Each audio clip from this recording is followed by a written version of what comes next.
ready to go.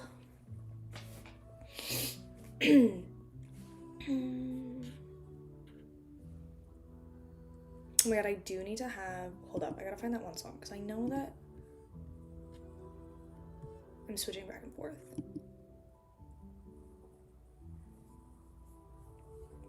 I just gotta freaking find it.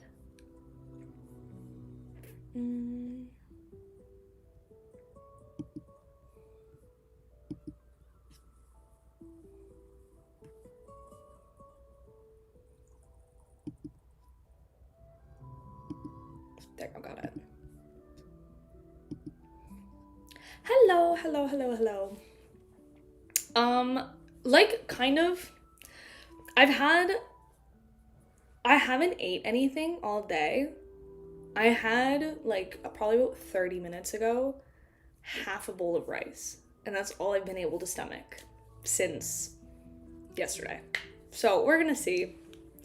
We're going to see how we're doing. But, like, I woke up this morning because I don't think I finally fell asleep until, like, 5 o'clock, and I kept waking up. And then, like, messages morning, I was like, I just need to finish this fucking book.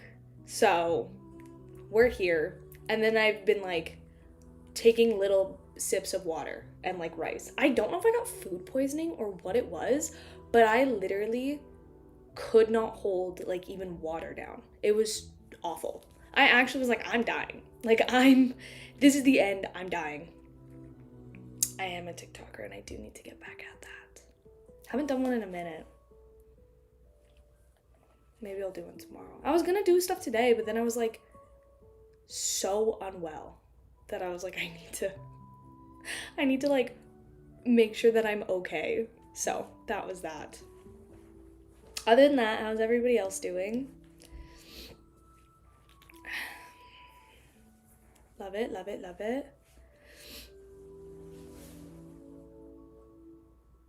Pretty much, yeah. I'm like, I'm holding out on, like, a hope and a prayer right now. You know? Good thing is I'm, like, not even hungry either. So, like, that's kind of good. As I don't feel, like, faint from not having enough water and food, but I probably will start to tomorrow. If I don't, like, force feed myself to eat something. But yeah.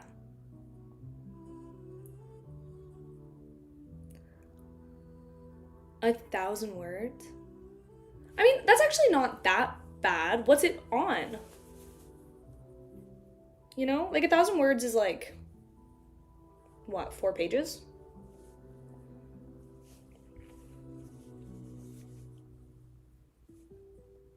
That's not bad. Okay. Anyway, I'm gonna start reading. We're gonna see how far I can get. I'm gonna literally, because I know I have to at 9:13. I remember is where to stop. So, like, my goal is to get to at least 9:13 tonight. And then I'm gonna, because I couldn't do it on Sunday, and we only have so many odd chapters, I'm probably just gonna have to read, because here's the thing, I actually have to drive across the country on, like on Friday. So, I actually have to finish the book before I have to go drive across the country. So I'm probably just gonna have to read tomorrow, and then also read on Thursday, and then when I come back, we'll finish the rest of it. Because I feel like if I do that, I'll be fine. So, other than that, we're going to start. I'm going to read up to 9:13 today, or 9:12. So I'm going to read 10 chapters. And then tomorrow I'll do, like, the 13 to the 17. And then hopefully get a couple more. And then, other than that, I think we'll be good. And then I'll probably just have to do, like, a big reading day. We'll see on, like, Wednesday. And then maybe finish the book on Thursday. So, okay, before I start, do not even get me started on hockey. And how so many penalty calls were missed, and we'll leave it, and how dis-a-fucking-pointing the shocker fork found in kitchen, the U.S. men's hockey team is misogynistic. Count me shocked. They also decided to invite Kash Patel, which Good job, boys. Good job. Really, really putting a good name on ya. Anyway, chapter 902. Shadow. In just a blink of an eye, Call and Iliad had transformed into a four... Oh, right. Okay, I have the song. I have it. I forgot that it was, like, starting off. We were, like, right there. Okay. It's this one, right? I'm, like, 99% sure it's this one. Okay, in the blink of an eye... Silence. Yeah, and we're only acknowledging the fact that the women won gold. The men can... They can go enjoy their little presidential run. His skin was bluish black and muscular. Every inch of his skin, pores, and flesh seemed to violate the normal confines of the human body. It was a unique combination that possessed an unimaginable shock factor. This wasn't something that could be described superficially or dimensions. As part of the quantitative terms like length, breadth, height. I think that's supposed to be width. Length, width, and height. There was information, strength, and spirituality as measurement qualities. They were directly present and seemed to be rich with complicated mystical patterns. Symbols and labels, but in fact there wasn't.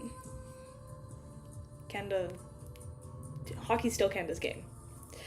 Pattern, symbols, and labels, but in the fact there weren't any change. The former was just a partial image in humans received due to the lacking their ability and sense of discernment. Sense and discern him. But even so, to face such a certainty,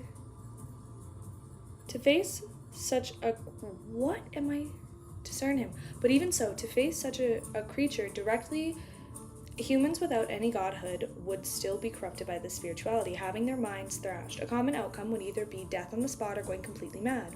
And it was precisely due to this fact that the creature was known in mysticism as a mythical creature. However, at that moment, Call and Iliad's head didn't experience any obvious changes. It all did was swell up significantly into the area of the forehead, to nose cracked open in the black vertical eye-like rift. Before reaching sequence 2, the mythical creature formed from a demigod was incomplete. Faced with the powerhouse of this level, the advantages and disadvantages of taking such a form was obvious. On the one hand, the enhanced one's strength and the level significantly. On the other hand, it would result in intense madness and provide strong inclinations towards losing control. It was a non-trivial test that one's rationality. It was something those insufficient willpower could withstand. I didn't loop it. I gotta make sure I loop it.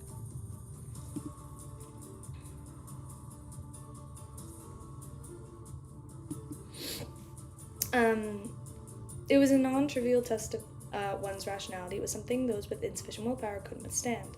Therefore, most saints would consider transforming into an incomplete mythical creature if they were forced into a corner, and it wouldn't just be the transformation of a particular part of their bodies. To them, such an action would be an attempt at dancing on the edge of the knife. It was easily led to a loss of control, therefore caution was imperative. Most of the time, there were two extremes. One extreme was that the minority who indulged in their desire and expressed their evil side fully. The other was that the kind who had extremely strong willpower and resilient mind. Once the former produced the mythical creature form, it was equivalent to them losing control with no way of transforming back. The latter could use their mythical creature as a rather normal battle tactic without the fear of losing control and threat the madness. Of course, something rather normal wasn't normal. It still wasn't something that could be used frequently. This was because for people who danced on the edge of the abyss, there would only deepen the erosion on them with each attempt. It wasn't something that could be completely avoided just because they could handle the negative effects. Among the City of Silver's 6-member council, Chief Call and Iliad was one of the very few who could control his mythical creature from the demon hunter. He held 2 swords and was slashed in different ointments. Just taking a few steps forward with the right foot set in the land shaking, he leaped up towards the top of the altar. He then bounced towards the former chief, whose body was covered in white feathers. His giant-like body's exterior and exterior produced dawn-like light that scattered the surrounding darkness, purifying and harrowing creatures that were like an illusory storm behind them. At the same time, Waith Chermont kept drawing his dragon-slaying bow, shifting around the former chief that had transformed into an unknown monster with blinding silver lightning arrows.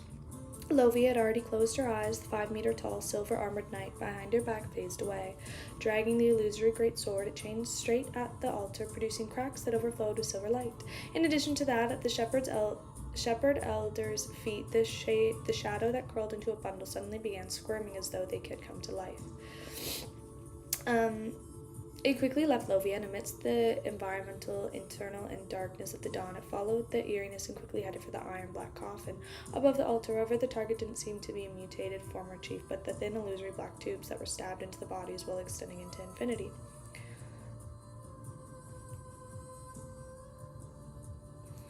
Hello. And then I'll go back.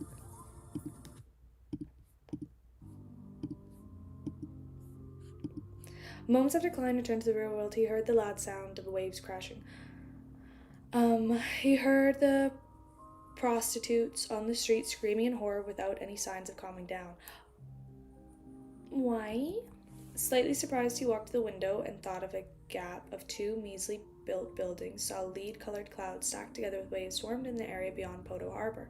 A black hurricane extended from the surface of the sea to the air, tainted with dark silver lightning as it silently destroyed everything. It was like a door that led to the apocalypse had finally been opened, and inside the port city had turned translucent skulls and open mouths. Vines with baby-faced bloody arms and strange slimy tentacles, and teeth were slamming into the boundary between the illusory and reality. It was thrilling and horrendous. This made many pirates tremble to their knees as they didn't dare stay on the streets. All of them rushed into nearby buildings. They seemingly invisible wraiths and shadows flew around, appearing from time to time, coming close to the ears at different targets. They attempted to scream, but were unable to make contact. At that moment, Poto Harbor seemed to fall into hell, unknown to the underworld. It's eerie, dark, chaotic, and crazy. Klein frowned slightly, having hard. I'm also wondering. I'm gonna read up to chapter 9-12. Does anything happen that's gonna make me cry? You don't tell me what. I just want to be prepared mentally. Because I got my period today, and I feel like I might be severely unwell if we get to the point in the book where something happens. Okay. Back when he made a divination about the gray fog, it angered the object door in the gloomy mausoleum. It then unleashed its temper, chasing the weather of the Berserk Sea in Poto Harbor, creating the phenomenon of the underworld's deceit. This also means that the mausoleum is indeed concealed somewhere in the Berserk Sea. It's probably something that the death left behind then. Of course, this might not be at odds with the product of the Numinous Episcopate's artificial death project. The two might be fused together. Klein attracted his gaze and quickly set up a ritual to sacrifice Azek's copper whistle in the mysterious space above the gray fog. It was to prevent the unknown, strange, and evil objects from locking onto him. After doing that, he looked out the window at the abnormality that was gradually calming down. He said with a self-deprecating laugh, "That's such an endearing welcome. The Numinous Episcopate, will definitely notice the abnormality of the Berserk Sea. I wonder what actions they will take." And then we're going back.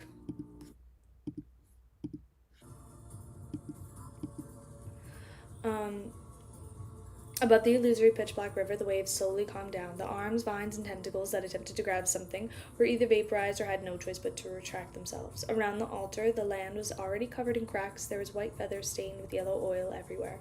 Colin Iliad, in his giant form, had both stabbed swords into former Colin Chief's body, pining the rotating monster that wasn't shorter than him onto the collapsed altar. Waith Cheremont's dragon-slaying bow had already condensed into a silver arrow of light that had filled with the wraithful aura, aiming it at the head of the former chief, which only had tiny pieces of flesh hanging off of it. The shadow that Lovia had produced had successfully arrived at the altar under the Silver Knight's cover. While the other 2 elders were paying attention, the shadow leaped and pounced at the black tubes and extended onto infirmary from the former chief's body. With the incorporeal tubes approaching the shadows dark and colored, the blackness seemed to embody the most corrupt and evil thoughts of humanity. At this moment, a deep voice resounded after the altar. Fate. The area in front of the shadows instantly darkened before realizing that he had to pounce on the giant like Colin Iliad. Colin looked down at it, his eyes lit with a pure brilliance. It was like the first silver of the light that illuminated the darkness and extended night. The light grew brighter as it blasted out the mausoleum, causing a basement of the city of Silver Spire to produce an even brighter and dazzling light that met with it.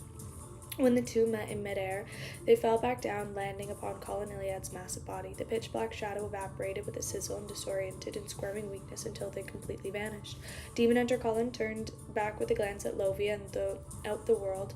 In her expression, it was as though nothing had happened. He quickly retracted his gaze and directed the remnant beams straight onto the former chief's dual sword. Lovia stood there with his eyes closed, showing no signs of panic or fear.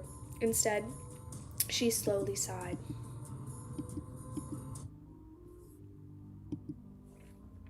In the city of Generosity Bayham, Alger Wilson circled around many times in order to escape an imaginary track or emotion before arriving at the artisan's resistance. He pulled the doorbell. He had heard, and the artisan had recently been infected by a disease, and strange snoopers had appeared in the vicinity. Alger's first suspicion was that the demon was sect, but on careful thought, he felt that the artisan had no way to withstand the temptation of their charm based on his preference. There was no need for the demoness to go through such complicated and roundabout manners. All they need to do is curl their fingers and showcase their charm. This would divulge an on everything. Therefore, Alger believed that there was another reason for the matter. He needed to see it for himself to prevent the delivery of the mystical item. For that being a delay, he didn't wish to lose the characteristic materials for no good reason. Amidst the ringing in the doorbell, the artisan's main door opened. A thin, tanned, middle-aged glanced at Alger and said, "Why are you here?" This person was none other than the artisan's chief, who had worked with Alger for many years. His background was unknown. "Didn't you say you were sick?" Alger asked, seemingly casual. It's not chief, it's Sealf. I don't think I'm saying it right. Yawned and said, "I'm already better." Alger was taken aback and he looked around. "What's the strange snooper?" Sealf's eye bags were a little puffy, and his brown eyes revealed looks of fatigue and impatience. "Who the hell knows? There's been no sign of the snooper anyway, and Shorts will be moving soon. It's too dangerous here." Alger heaved a sigh of relief. "That's good." He paused for a moment before saying, "Aren't you inviting me for a cup?" "A fellow like you who only seeks high-proof alcohol has no way of appreciating fine wine." Sealf pulled his flaxen-colored hair and moved it to the side, making way.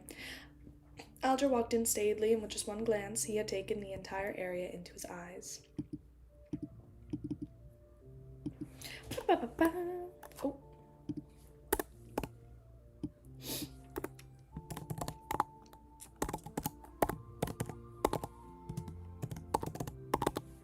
Scholar type bishop.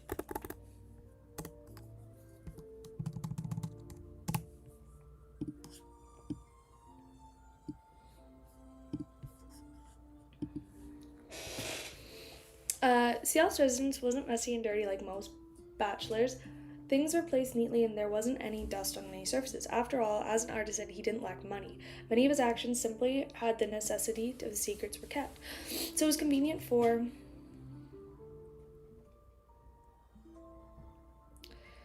every day you lack, every day I'm like, maybe one day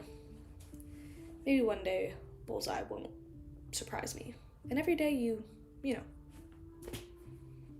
just come in and do exactly as I expect.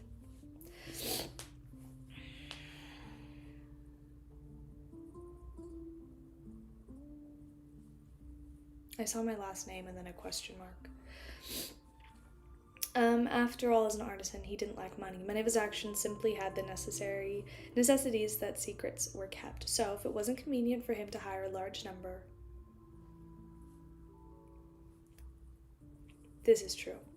In a large number that fixed servants, therefore, he had no choice but to hire help, who were paid by the hour. Scanning the area, Alger discovered nothing that was off from his previous visits. The furnishings were extremely simple, without any expensive ornaments, oil paintings, or sculptures. It resembled the residence of an ordinary person. Of course, Alger knew very well that Sealf definitely deserved the title of being a tycoon.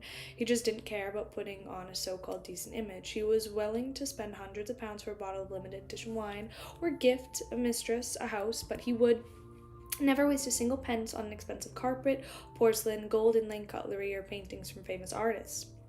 A cup of Sonia blood wine. Alger's expression remained unchanged, but his verbal and body language indicated that he was coming in simply for a free cup of wine. Ciel shrugged and said, "You should feel lucky. I don't have a habit of keeping Lanty-proof."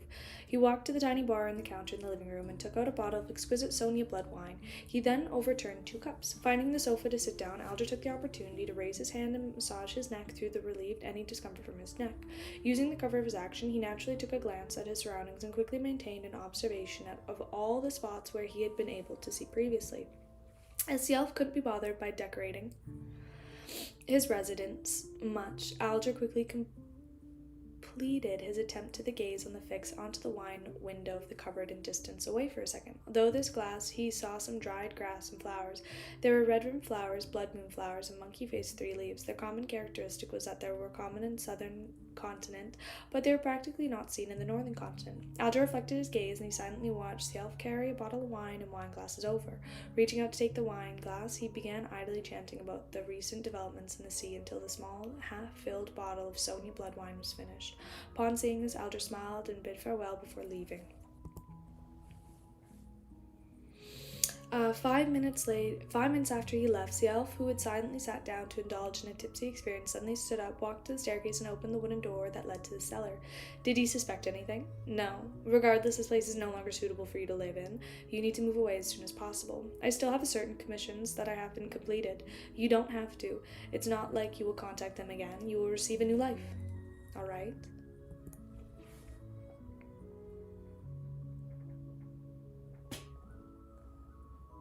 Sorry? You wanna try that one again? I am not! 2 buildings away, Alger sat on a long beach in someone's garden. Cupping his right hand in his ears, he heard the conversation that came from the wind. In West Balham, Berenice Harbour, outside a seemingly ordinary house. It's really due to your bad relationship with the Church of Knowledge that you're egging me on to come here for a new request of the language comprehension charm. Donitz wiped the sweat away from his forehead as he looked at Anderson, feeling unnerved. Anderson said in a self-deprecating and unfazed manner, "You shouldn't describe it as bad. The hostile." Donitz blurted out, I mean, I can, David. If you really need, I can. I think we would be finding a very, no.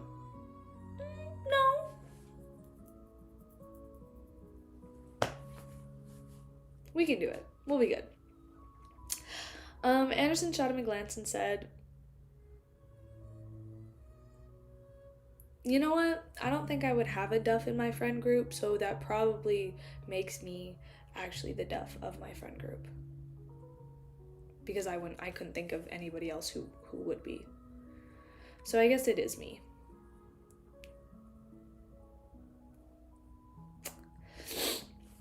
My favorite ship, like of all time, or like okay, I'll bookmark your question. I'll answer it at the end. I've got chapters to read. It's probably me then. He paused and added with a chuckle, "A more acute description is that, be it me, the people of the Church of Knowledge, neither one of us has wished to interfere with one another." Donitz used his hand to clench up his boxing glove and said, seemingly stumped, "But how should I request for the charm? Do I head straight for the clergyman or the Church of the Orthodox Gods, mention something about myself? Mysticism. I'll end up locked up." Donitz was somewhat rash at the moment, but he was in no way dumb. Anderson threw up his hands. "Simple. Just directly mention my name, then indicate that you came to West Balham for some pressing matter, and do not have the time to learn Dutanese, nor do you dare hire a local interpreter. Therefore, all you could do was seek their help, hoping that you could receive a few language comprehension charms. During this process, you must showcase your knowledge of many northern continent languages, making the priests know that it's not your lack of ability to learn Dutanese, but that you just lack the time to do it. Then they will test you. When this happens, you need to do a great score, and you'll receive the charms." Upon hearing the familiar term, Donitz's temples throbbed as he forced a smile. "You aren't going yourself because you're afraid of the tests, aren't you?" His original intent was to randomly use some words in concealment and discomfort, but then he ended up seeing Anderson's expression freeze. From the looks of it, there's still something you're afraid of. Donitz chortled inwardly as he suddenly filled with confidence. He took large strides into the ordinary house and discovered that the interior was more of an amalgamation of classrooms and not a land of preaching for the Church of Knowledge in Balaam. Then he saw the grizzled elder. Although this man wasn't wearing a clergyman's robe of the Church of Knowledge, he was a uniquely scholarly air, convinced Donitz that he was at least a bishop. He had an experienced, similar vibe to his captain. "Hello there." Without covering himself with the hood, Donitz walked over and smiled with the casually dressed in the commoner's attire. The elderly silently watched him approach before slowly saying, "Donitz." Donitz paused frozen on the spot. His mind was filled with questions like, he knows me, how does he know me, isn't my bounty only limited to the sea? The elder glanced at him and asked, "You are here for language comprehension charms?" "Yes." Donitz nodded with a blank look, suddenly having the feeling that he had zero secrets in front of the elder. The scholarly old gentleman nodded gently. "Are you planning on heading to the place is ruled by Katamia and my Sanchez?" I think I said this right. "Yes." Donitz continued a blank expression. The elder took out a brass 4 charms out of his pocket. "These can be used for 2 months. They should be enough." Donitz received it with a blank look after a few seconds and said, "That's it? It's that simple? Isn't there something supposed to be a test?" "You don't want it?" the scholarly elder asked as he smiled. No, that's not it." Donitz suddenly shook his head, and before he could react, he had already asked, "No, how do you know me? How do you know I want language comprehension charms?" The elder wore a few looks of pity in his eyes and slowly said, "Your captain contact." "Oh, of course."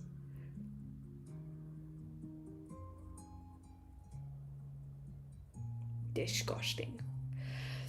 The elder wore a few looks of pity and slowly said, "Your captain contacted me. She said that you refused to stop no matter how much they called you out, and when you left the ship rushing straight to the harbor, she was actually prepared with a few language comprehension charms for you." As he spoke, the man shook his head and looked in his eyes and somewhat ambivalent. It was as though he was looking for a student who was often careless in class. "I should have long realized that. Captain is such a meticulous person. It's impossible for her to not consider the problem of a language barrier." Donitz resisted the urge to slap himself. When the elder saw the change in Don's expression, he shook his head and asked, "It probably wasn't your own idea to seek her here, right? It was to use divination to find you." "Ah, right. It was suggested by Anderson Hood." Donitz immediately replied. The elder was taken aback for a second before his expression turned ashen. At that moment, Anderson was sitting outside in the shade. He had snapped a tree branch and was casually drawing on the barren patch among the grass, as he leisurely waited for Donitz to come out. He had no doubts in his unqualified hunter could obtain the language comprehension charms. This was because as long as Donitz mentioned Vice Admiral Iceberg and Weena, everything became much simpler. The only difference was how many rounds of tests he needed to take. Just as he finished drawing King of the North Ulysses' head, he heard a familiar got come from inside. Anderson's branch-wielding hand paused for a sec as he looked up and turned to the door. He saw Donitz holding a stack of paper, walking over with mixed emotions. "You failed the test?" Anderson gave a sincere smile, having zero concern of the failure to obtain the language comprehension charms. Donitz shook his head blankly. "There wasn't a test." Anderson was first taken aback and asked for an immediate enlightenment. "Help from your captain?" Donitz tersely confirmed that it was handed a stack of papers to Anderson and said, "This is what the bishop wishes me to inform you. A real hunter doesn't only rely on instinct or solely focus on the prey's information. They also need to learn how to grasp the prey's psyche and use all kinds of additional information. This is the information he wants to give you." Anderson's expression became contorted as a brief moment before he resorted to normal. He chuckled and said, "Thankfully, that's not much." Anderson's lip quivered as he finally held back laughter and rose within him. He said with a seriousness, "That's only the table of contents. The bishop said that you should try to finish reading all the book's materials within the next 2 years." Anderson's smile finally froze. Desi Bay, Eskelson Harbor. Klein was like any normal Southern Continent tourist. He bought tickets to East Bala and boarded a hybrid steam and sail liner.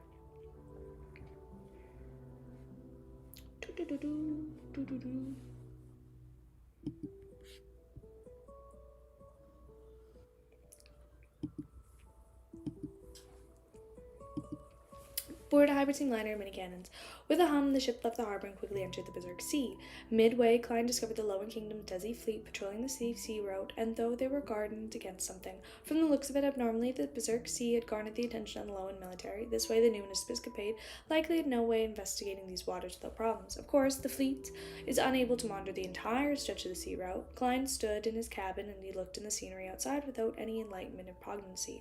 At that moment, he heard Shackle the Illusory pleas. He hurriedly headed above the great fog to check on it. The prayer was from the hangman. He requested Mr. Fool to inform the hermit and that the artisan was suspected to be controlled by a cult or secret organization, and that he wished to receive some help from her. Ow. My head hurts.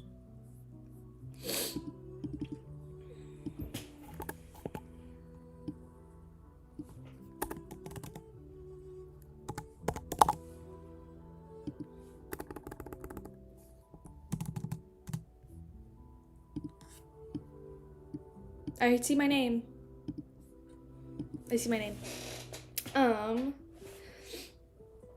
Oh, hi Sal, bye Sal.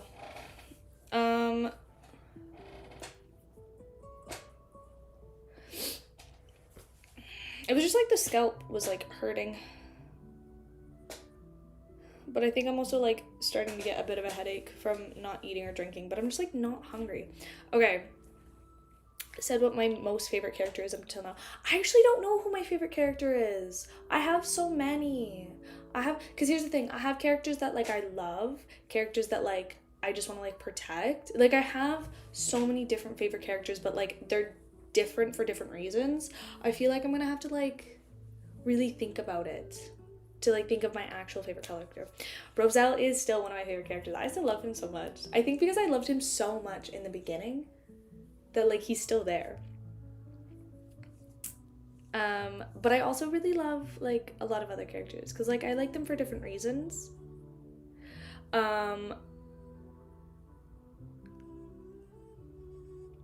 Okay, my favorite ship in Lord of the Mysteries. Are we talking like canon or are we talking like fanon? Because I'm like, I have like canon. I feel like Dally and Dunn, obviously they're so cute together, loving them always. Even though like we didn't really get like a lot of them, you can just kind of like tell how much Dally like there was so much potential there, especially that like last scene where Dally was like talking about it. If we're talking like fanon, like it's not actually gonna happen, but like it could. I feel like I would have to go Leo Klein just because. And then probably in a movie, what would be my favorite ship in a movie? And then in a series. Interesting. I don't know, to be totally honest with you. I'm trying to think of like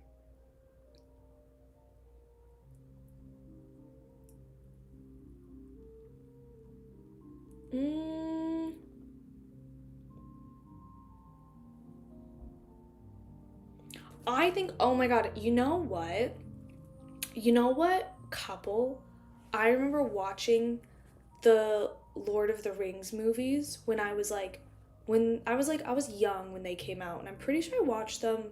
First time my dad showed me the Lord of the Rings movies, I think I was like 5 or something like that, and I just remember seeing Aragorn and Arwen, and I was like, this is everything. I love it so much. And I think that one's always really stuck with me. And then like in a series,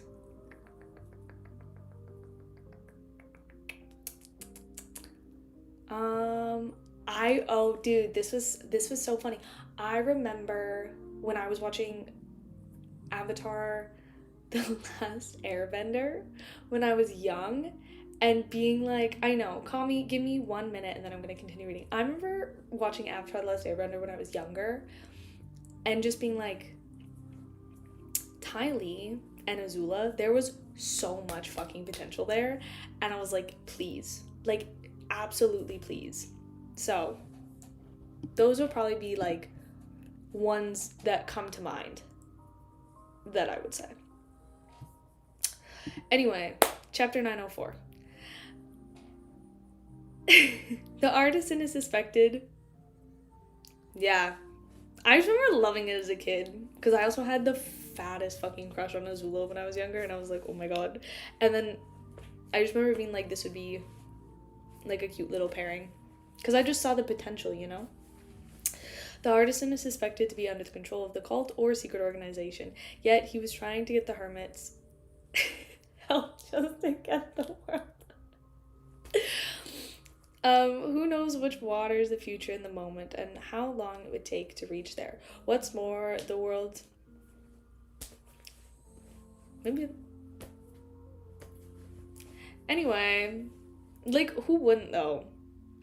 What's more, the world can teleport. After hearing the hangman's prayers, Klein subconsciously rebutted his request, believing that it would delay an opportunity, causing unnecessary losses. He then calmed down, believing that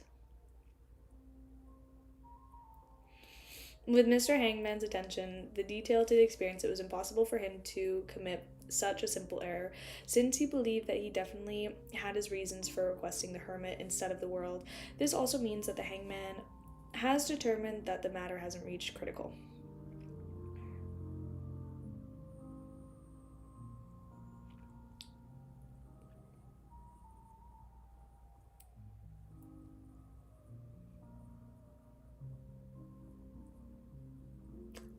I'm like, no. No. I'm not even gonna be like, no shade, no shame, because like genuine shade and shame, disgusted by that comment. No. Absolutely not. I used to get in fights with my siblings about this when we used to watch it, because I think it was my brother also used to like Katara and Zuko, and I'd be like, cool, I'm actually gonna push you down the fucking stairs. That's disgusting. It was impossible for him to commit such a simple error, since he believed that he definitely had a reason for requesting the hermit's help instead of the world. This also means that the hangman...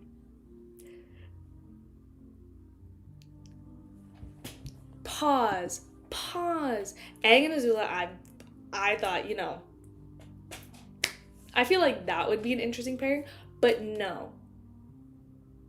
Katara and Zuko, no, like, it's not. I guess I can, like, maybe see where you're just like, oh, the fire and the water, but, like, no. Absolutely not. I will accept Azula and Aang. Like, I actually, like, really fuck with that hard and heavy, but it was just always Katara and Aang. And I remember I used to get into like actual fights with my siblings because of this. And then he calmed down, believing that Mr. Hangman's attention to detail and experience was impossible for him to commit such a simple error, since he believed that they definitely had his reasons.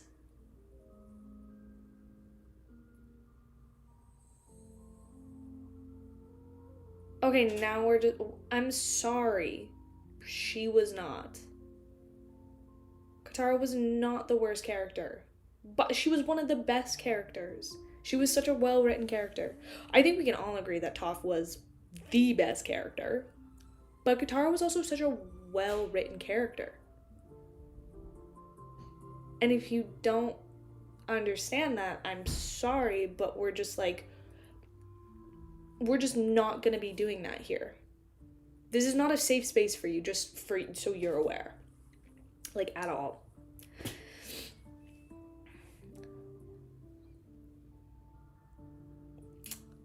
Katara was good. What are we talking about? Katara was such a strong and good character. She was such a well-written, well-rounded character. But, like, all of them were, I guess, okay, here's the thing. I guess, like, out of the main cast, you can have your favorites and, like, your least favorites, but, like, we're not going to say that Katara was, like, a bad character at all. She was, like, one of the best written female characters always.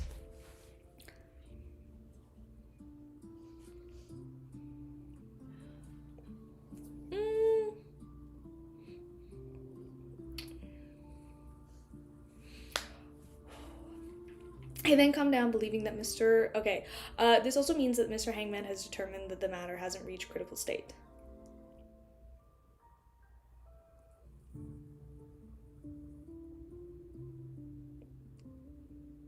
Interesting. I'm trying to think.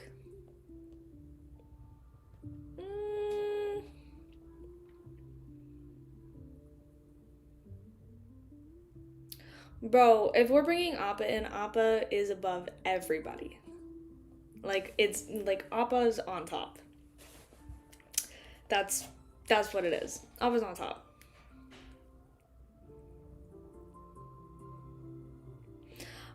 This also means that Mr. Hangman has determined that the matter hasn't reached critical state that requires immediate action. He even wished to observe further and find more clues and details. Besides, since Ma'am Hermit has offered to provide help in advance, it means that she believes that for the time being, her region of activity would overlap with Mr. Hangman's. If anything really happened, she would be able to rush over there at the fastest possible speed. She doesn't, or does she too have powers similar to teleport? But this is very low possibility. Klein tapped the edges of the molten table, believing that he should trust Mr. Hangman's experiences. Of course, this also included the fact that Mr. Hangman hadn't described in details about the discoveries or areas of the suspicion, preventing him from interfering or divining the truth of the matter. As his thoughts stirred, Klein threw... They're all such good characters. I'm trying to, think of my order.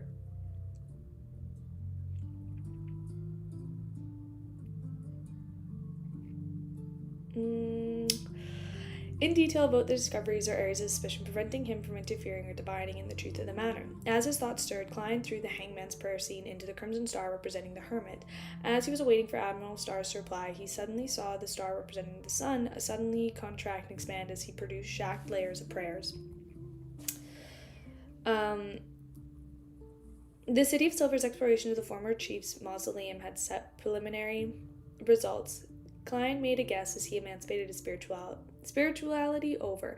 In accordance with expectations, Little Sun began recounting everything that had happened after the 3 members of the 6-member council opened the former chief's mausoleum. This included encountering the souls and their deceased relatives in the river, across which had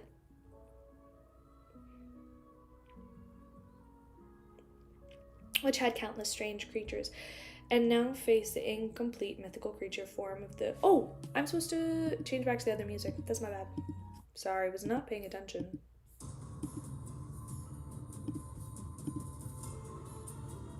Oh, near the start? Okay.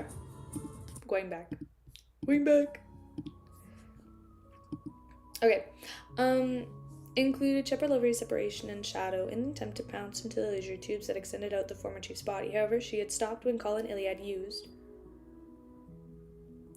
the Fate Siphon charm, swapping his and the former chief of Fate of a brief moment, causing the difference of commotions.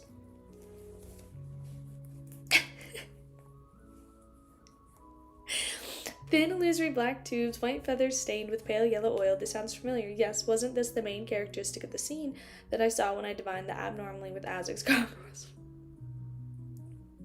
And the reason that former chief built the mausoleum was to switch to sequence 3 ferrymen of the death pathway. As Klein listened to his mind raced, joining the dots together and considered what kind of conclusion he would receive. Soon he got bold.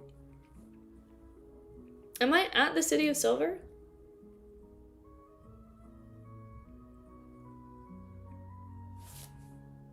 That's what I thought. That I'm supposed to change the music, and then you said no. Kami's fighting for his life right now.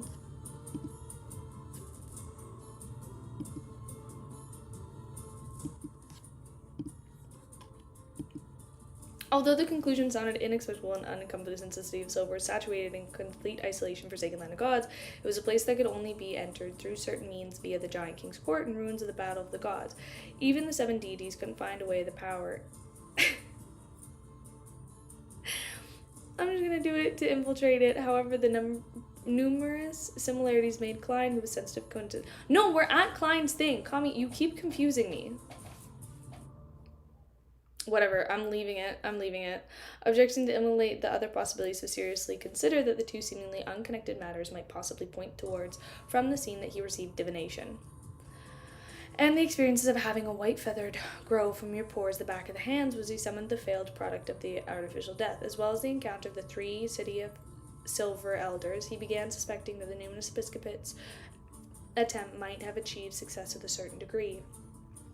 Through the series of sacrificial rituals and the transformation of their own high sequence beyonders, they influenced death's remains via backwards propagation, causing the abstract illusory uniqueness which represented the deity's authority to generate some form of sentience. This allows the object that only a totem and concept of can come to life.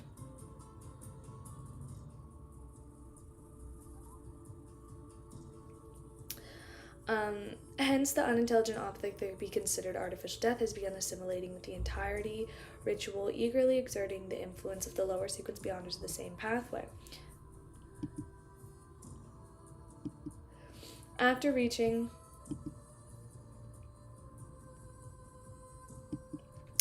certain conditions, the object hidden in the depths of the black bog could extend thin, illusory black tubes, establishing connections with the target drawn upon their strength to transform their bodies.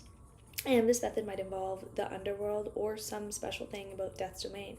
It could circumnavigate the forest that isolates the forsaken land of gods and make effective contact with the beings within. Therefore, the shadow that Shepherd Lovia had produced was a bestowment of the true creator. Its goal was to follow the thin, illusory black tubes of the former chief's body and trace the remains of the corrupted death. Perhaps this is how the mother chief desired to replace the chained god back then and seize the corresponding authority. Thankfully, the current chief of the City of Silver has a very clear mind. He knew ahead of time to seek out the secret existence backing Little Sun for help. By using the fate siphon charm, he remarked, folded the true creator's ploy. From the looks of it, the 2 powerful sealed artifacts of the City of Silver are good at purification. They're able to stop the shadow and can corrupt death's remains. As a fool, it seemed to have crossed the true creator once again. Of course, Amon will be the one taking the blame, since the worm of time is corrupted by him.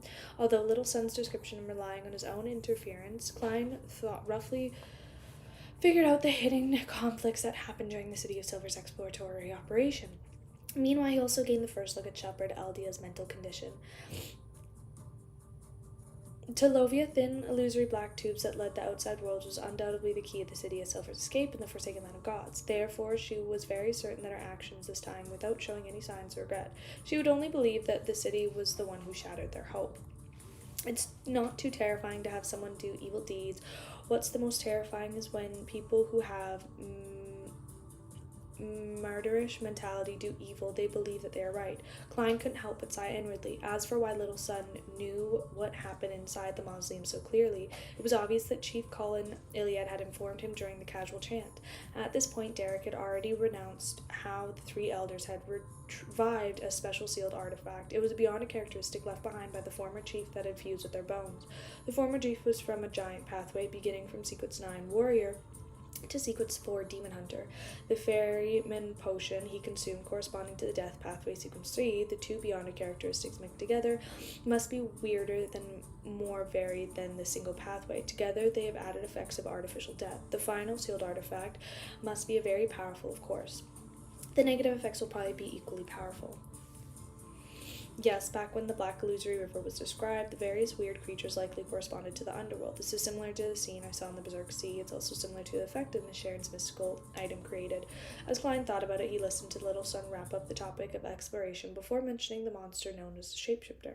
After Derek finished describing it, Klein fell to the Shapeshifter was very likely Bizarro Baines. He hurriedly summoned a gold coin from the junk pile and did a divination to confirm his guess. With Little Sun's current strength, there's no way for him to head to the city and the hunt. I can only wait until the chief prays for the fool once again and seeks help via Little Sun. Anyways, there's no rush. I haven't found the spirit world plunderer yet. Klein nodded indiscernibly. After requesting Mr. Fool to pass the corresponding information to Mr. World, Derek said that he had had enough points he could exchange for the Beyond a characteristic for Sequence 5 Vampire and complete the 3-party transaction, so he requested that Mr. Moon prepare himself on the future, which was slowly cruising across the waters of the Rorsted Archipelago. Admiral Stars Catlia thanked Mr. Fool and nudged her glasses on her nose. Opening the window to the captain's cabin, she shouted at everyone, turned towards Bam. After issuing the command, this pirate admiral curled the corners of her mouth. She finally had the chance to establish long-term cooperation with the artisan. But at that moment, she suddenly thought of a problem. If she easily received the help of an artisan, David would be an airbender, and you can't change my mind on that. Would Frank Lee, who hadn't been able to obtain Sequence 5 potion formula, attempt to make the druid beyond her characteristic into an item to expedite his paused experiments? That's not a good thing. David would absolutely be an airbender, and I'm not going to change my mind. Catley subconsciously raised his hand and pinched her forehead. On the liner, Klein, who had finished handling the matters, focused on enjoying his trip. Due to the Berserk Sea's abnormal change in weather,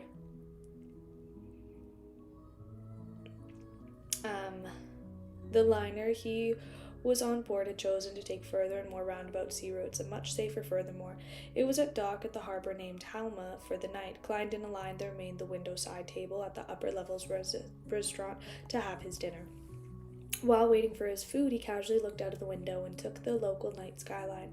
Suddenly, he discovered the subconscious figure that luggage bag repaired the board ship. The reason he had appeared superstitious wasn't only because the man was wearing a black overall coat and top hat, but that he wore a scarf wrapped his face, hiding the physical features, and that was left with a pair of eyes, and that pair of eyes were peeled to the ground, preventing anyone from discerning the actual appearance.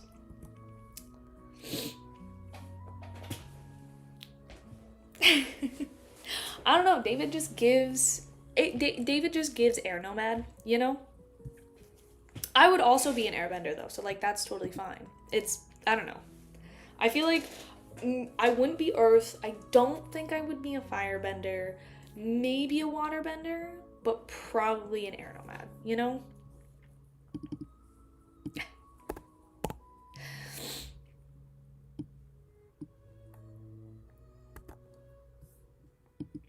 Yeah, earthbending just has the most...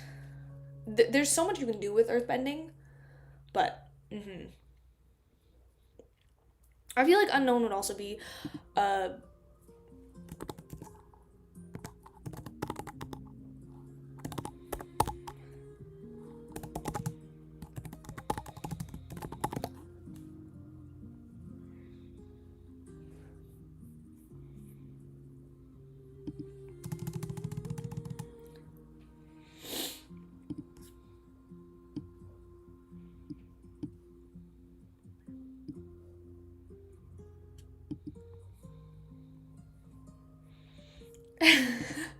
What do you mean? I saw your message. No, where did it go? Music soon. Was sweep his glaze? Yeah, I saw that you said change the music. I was multitasking. Well, here's the thing, like, I think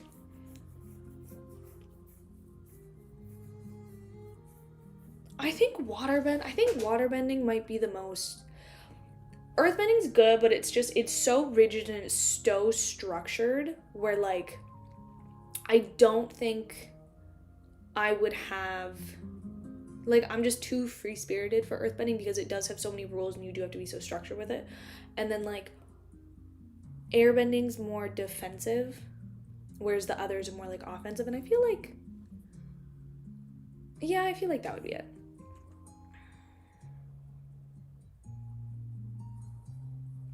And David, I just don't think you have the structure to be an earthbender. I think, here's the thing, David, I think you could maybe be a waterbender. I don't think you'd be a firebender, but I think you could maybe be a waterbender. But you would not be an earthbender.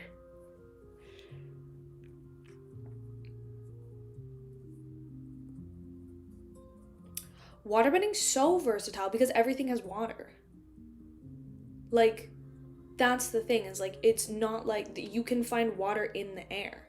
Let's be very, very honest. There's water everywhere. So, like, you can find it in the air, you can find it in the grass, you can find it in trees, you can suck it out of anything. Like, you'll always have a source of water, and then you can also learn to bloodbend. So, like, there's that too. I feel like any of the elements are OP, but you just have to have the discipline to do them, and they just have to match you know?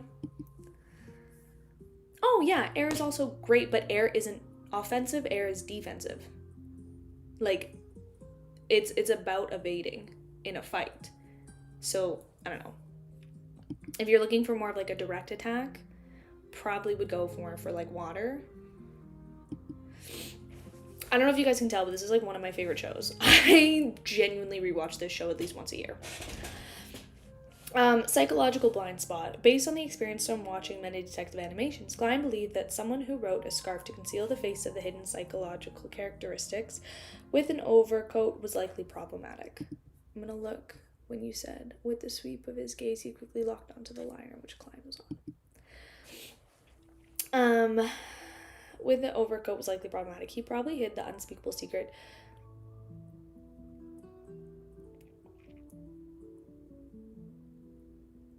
No, literally, did not really expect to throw Avatar: The Last Airbender into this, but like, I'm always down. I'm always down for a quick little chat. Yeah, it wasn't winter yet, and the temperature in the Berserk Sea couldn't be considered.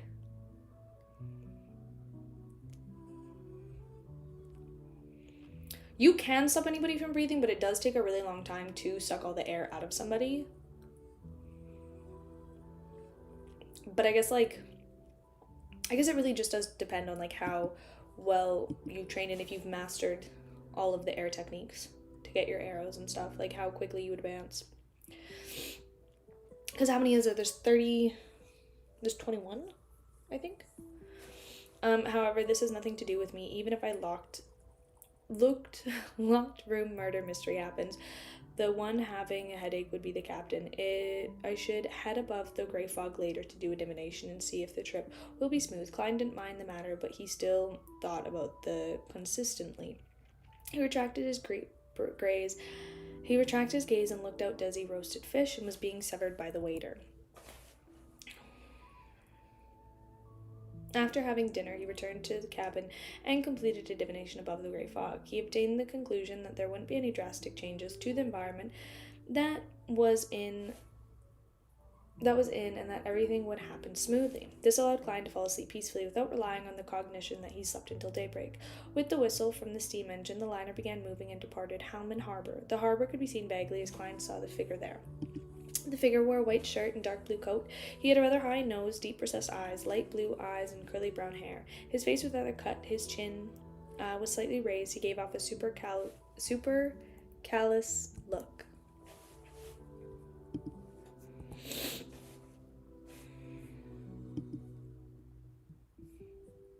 I'm going.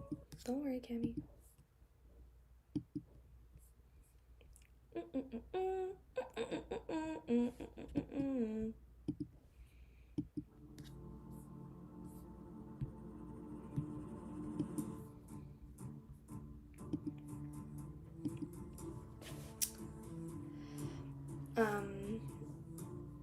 They completely blocked the vision of those on the liner, harbor, pulling them in seemingly different worlds. The Berserk Sea once again shone its horror. The liner failed to resist, and could only continue crushing forward at the safe sea route that had relatively weaker storms. What a coincidence.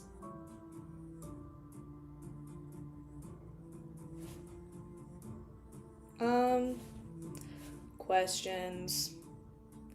It's likely a coincidence. Standing behind the window of his cabin, Klein first sighed inwardly before coming to the conclusion that his suddenly anomaly of the Berserk Sea was due to the unnatural reasons. Although it was common for the weather of the Berserk Sea to change suddenly without noise, to actually change at a particular point in time still left one superstitious. The man at the dock was tracking the suspicious tourist from last night, and the tourist decided to change the weather upon realizing that he had been exposed, doing so that he can force the liner to leave. Klein made a guess when he made the connection. And if he really were the case, I mean that the super suspicious passenger who hid his face with a scarf might be very well a demigod or someone who carried the Grade 1 sealed artifact. After all, with Klein's present strength and items of the possibility for him to trigger such a wealthy anomaly without the use of Sea God's scepter, of course, he also had the other means of throwing out Azric's copper whistle to see if he came across the entirety.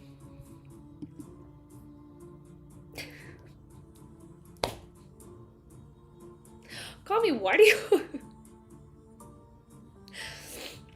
Jesus. Yes. loving an Avatar tier list. Yes. So good.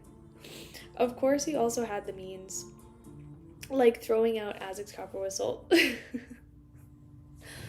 to see if he could cause the entire Berserk Sea to go berserk. Seriously, I just want to be a normal tycoon that's heading to the southern continent. Somebody take David out of earthbending right fucking now. Right now. Because here's the thing. David thinking that he's an earthbender is the most airbender thing about him. It's giving Aang when fucking Toph was trying to teach him and he got stuck in the ground. Or no, Sokka got stuck in the ground and they need to, like, pull him up. Like, no. We need to stop. We need to stop with this agenda, David. Please. Gave self-deprecating laugh and finally chose to believe the divination that he made last night. David low-key a non-better. David's low-key the cabbage merchant. Like, let's be fucking for real. David is the cabbage merchant. That's what he is. He's just a really well-informed cabbage merchant. Let's start the agenda. Sorry. Amidst the storm, the wobbling liner cruised along the rather calm stretch of the Olympic. Seen around it, the most of the tourists wore a calm look as they were very accustomed to such conditions. Only a few people who were on their first trip across the Berserk Sea were trembling, grabbing tightly at anything they could grab at. Time tricked by as the gales of the lightning gradually calmed down bit by bit and the sun brightened like cabbage. At this moment, Klein, who was on the deck, felt his spirituality perception trigger. He subconsciously looked in the perception of Halamat Harbor. Above the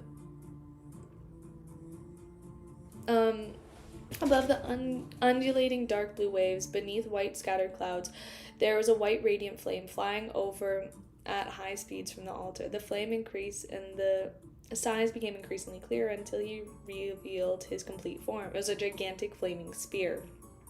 The flame spear tore across the sky and landed at the bow of the liner's deck. However, it didn't ignite anything. It burned through the half a wooden plank and spread out before materializing into a figure. The figure had a high nose, deep recessed eyes, and blue eyes. He was none other than the man who had previously appeared on the dock. He looked middle-aged as he slowly surveyed the area and walked through the wide eyes and gaped tours before walking into the cabin. The similarly agape Dwayne Dantas silently heaved a sigh of relief and confirmed that the person wasn't here for him. The way he appeared sure is cool. As expected of the demigod, now the only issue is that they do not come to blows. Even if the conflict can't be helped, it's best they go to the neighborhood sea to fight, otherwise there's no way the ship can withstand it. I can teleport away quite successfully, but all these tourists, I'll only be able to save a few. Klein habitually drew the signs of the crimson moon on his chest, praying that the goddess to bless him.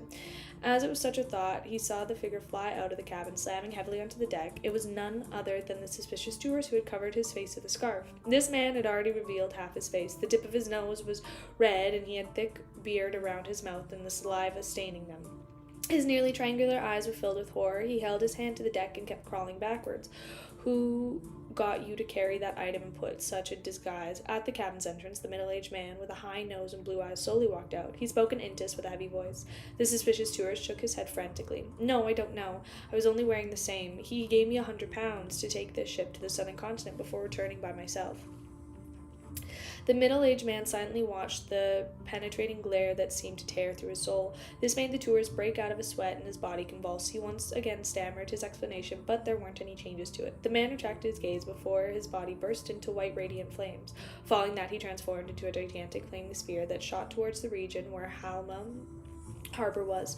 The flaming spear quickly disappeared into the distance, leaving a twinkling speck. During the entire process, apart from the very beginning, the demigod didn't take a second look at the surrounding tourists, as though they never existed. A simple but smart ruse by getting someone to disguise themselves on board of a ship, then using certain means to control the weather, thus creating proof that he has on the ship, but actually fact he has been on the harbor the entire time. Using the enemy's stats to pursue, he can then attempt to escape. Enlightened, Klein made a judgment. This made him suspect that the pursuer was once a conspirer, magician, or other beyonder that was good at coming up with ruses. As for the person who transformed into a burning white spear, his arrogance, detestable nature, and the usage of the Intis language made Klein believe that he was probably a demigod from the Hunter pathway. It was possible that he was an iron-blooded knight. I have no idea where the conflict. Klein shook his head and returned to the cabin. On the deck, the tourists finally snapped to their senses and they discussed a supernatural phenomenon that they had just seen in murmurs. The person could transform into flame, and the flame could reform into human.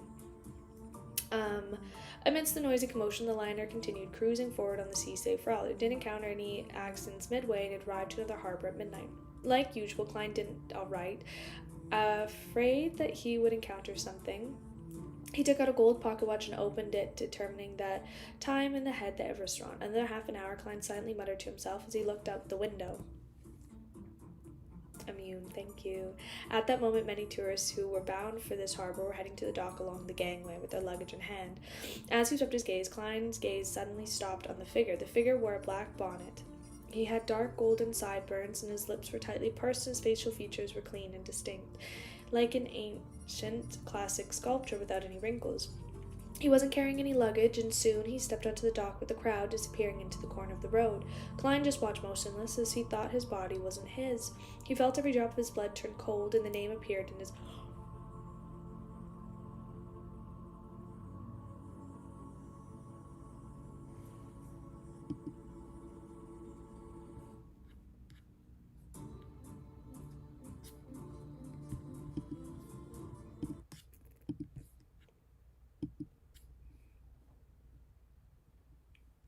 dude, the way I actually just gagged myself. I was prepared for it because I know we talked about I was prepared for it, but I wasn't prepared for it, you know?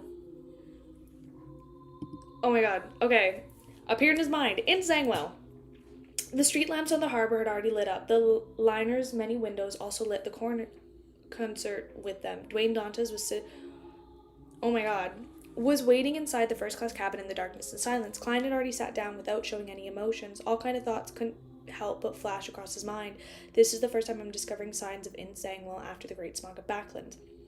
The demigod from before was probably tracking Insangwell. His tricks are more profound than I thought. He found someone to disguise as him and gave him items not to divert his trackers, but to create a mental blind spot. It made one subconsciously eliminate the ship from the possible options. He was here from the beginning. What coincidental change the weather was likely created by Insangwell and fucking... Okay. 0-08. Why would he be pursued by an Intis hunter demigod? What is he plotting? Amidst the churning thoughts, Klein suddenly took out the adventurer's harmonica and blew it. Silently, Miss Messenger Renette Tinker, with her 4 blonde red heads, had appeared before him. Klein opened his mouth before closing them again. Picking up a pen, he quickly wrote, Mr. Dwayne Dantes has discovered traces of Insangwell on Waypoint Island in the Berserk Sea. Folding the letter, Klein handed it along with a gold coin to Miss Messenger. Send it to the mailbox at Backland 7 Pinster Street. The 4 heads of Renette Tinker's hand turned as the same thing as the 8 eyes looked at Klein. She didn't say anything, bit onto the letter and the gold coin. Backland Northborough. The pitch-black night had the crimson moon covered by the clouds. There was only street lamps on 2 sides of the road that emanated the faint light, illuminating the roads ahead and the doors of the nearby houses. 7 Pinster Street's mailbox was silently hiding in the internal sections between light and dark, bathing in the cool breeze that blew from the side as though there was a slumber. At this moment, newspapers, bills, and letters from various unknown people silently spewed out from his mouth. These objects seemed to drag the invisible hand that they had floated in mid-air before floating towards the door and in the gap. Inside the house, at the foyer of the newspaper automation, Collie spread open to rapidly flip through. Then he was casually left on the chair, stacking over other notes and papers. The bills and letters continued flying onto the living room, with the former quickly stopping.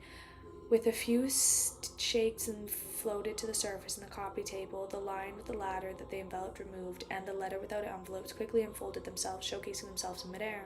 After a while, a portion of these letters flew onto the rack in the first floor study. Some rushed to the scissor with the help of cut itself apart. Then they ordinarily surged onto the washroom as he threw to the toilet. The mechanical flush of the toilet was automatically depressed, washing away the paper shreds and the sewers. 7 Pinster Street went back to normal, and it was silence was identical to the uninhabited house. Southern Continent, East Colon City. Leonard Mitchell, who had just arrived, was was resting in the residence arranged by the local Church of Evernight. Suddenly, the slightly aged voice sounded in his mind. Punk, you have an important letter. What letter? Well, Leonard asked softly. He already had a guess in mind. To mail an important letter to 7 Pincer Street without caring that it was inhabited, there was only one, no, two people, Klein Moriarty and Dwayne Dantes. Moretti and Dwayne Dantes. I keep saying Moriarty. As for why the old man named Palazoras could still clearly read the letters sent to 7 Pincer Street, despite the Berserk Sea and half the northern continent separating them, Leonard had only one guess or two. This was because he has helped the old man capture a spectator before. With regards to this, the theory was the old man definitely used the Worm of Time to pasteurize the spectator, making it his eyes, ears, mouth in the northern continent. At that moment, Palazoras replied to his question. It's from Klein Moretti. He said that while Dwayne Dantes was heading in the southern continent, he discovered traces of Inzangwil on Waypoint Island in the Berserk Sea. Leonard fell silent immediately as his mouth turned agape. However, he didn't say a word. After a long while, he muttered to the silently hoarse voice. As expected, he didn't forget to need for revenge. What can I do? What can you do? You're the only in Sequence 6. Even if Insangwell didn't wield 0-08, you still lack the qualifications to exact vengeance on him. He just needs to reveal his mythical creature form and make you lose control or become a lunatic. The chance of you getting your revenge are 0. This is a quantitative change that godhood brings, Palazora said rather sternly. He paused before chuckling. Thankfully, you understand yourself in a way that's better than before. In the past, you definitely would have said that you would inform the Church of news of Insangwell and join the team and pursue him. And now you know how to ask what you can do. Leonard had wanted to retort a few times, but he ultimately didn't say a word. Palazoras continued. What can you do for now is to give Klein Moretti some information. Wait for him to write back to you, then, based on the arrangements written provided necessary assistance, so no finding excuses so as to inform the Church of Insangwell's location. Leonard heavily asked, somewhat surprised. Palazoras chuckled and said, no hurry, do it at the critical moment. Although 0-08 enjoys causing the professor's death, it doesn't wish to be sealed even more so. As long as you inform the Church of Insangwell's location and begin a pursuit, it will immediately learn it from make of the necessary arrangements. Regarding this, you need to warn Klein Moretti. Leonard was taken aback for a second as he said, Old man, you seem to know 0-08 rather well. It wasn't apparent in the past. Pala's slightly aged voice chuckled. Of course I am. During the Fourth Epoch, 0-08 had once caused the death of an angel.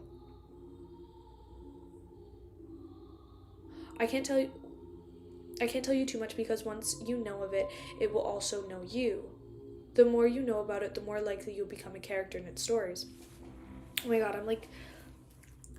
Leonard came to the actual realization of 0-08's terror from the old man's vague words. This has already exceeded the Bro, why? Okay, here's the thing. Why are the items and the people getting scarier? They were already scary. I was already fearing for my life. Why is it getting worse? Why is Amon like molecules and molecules in the air?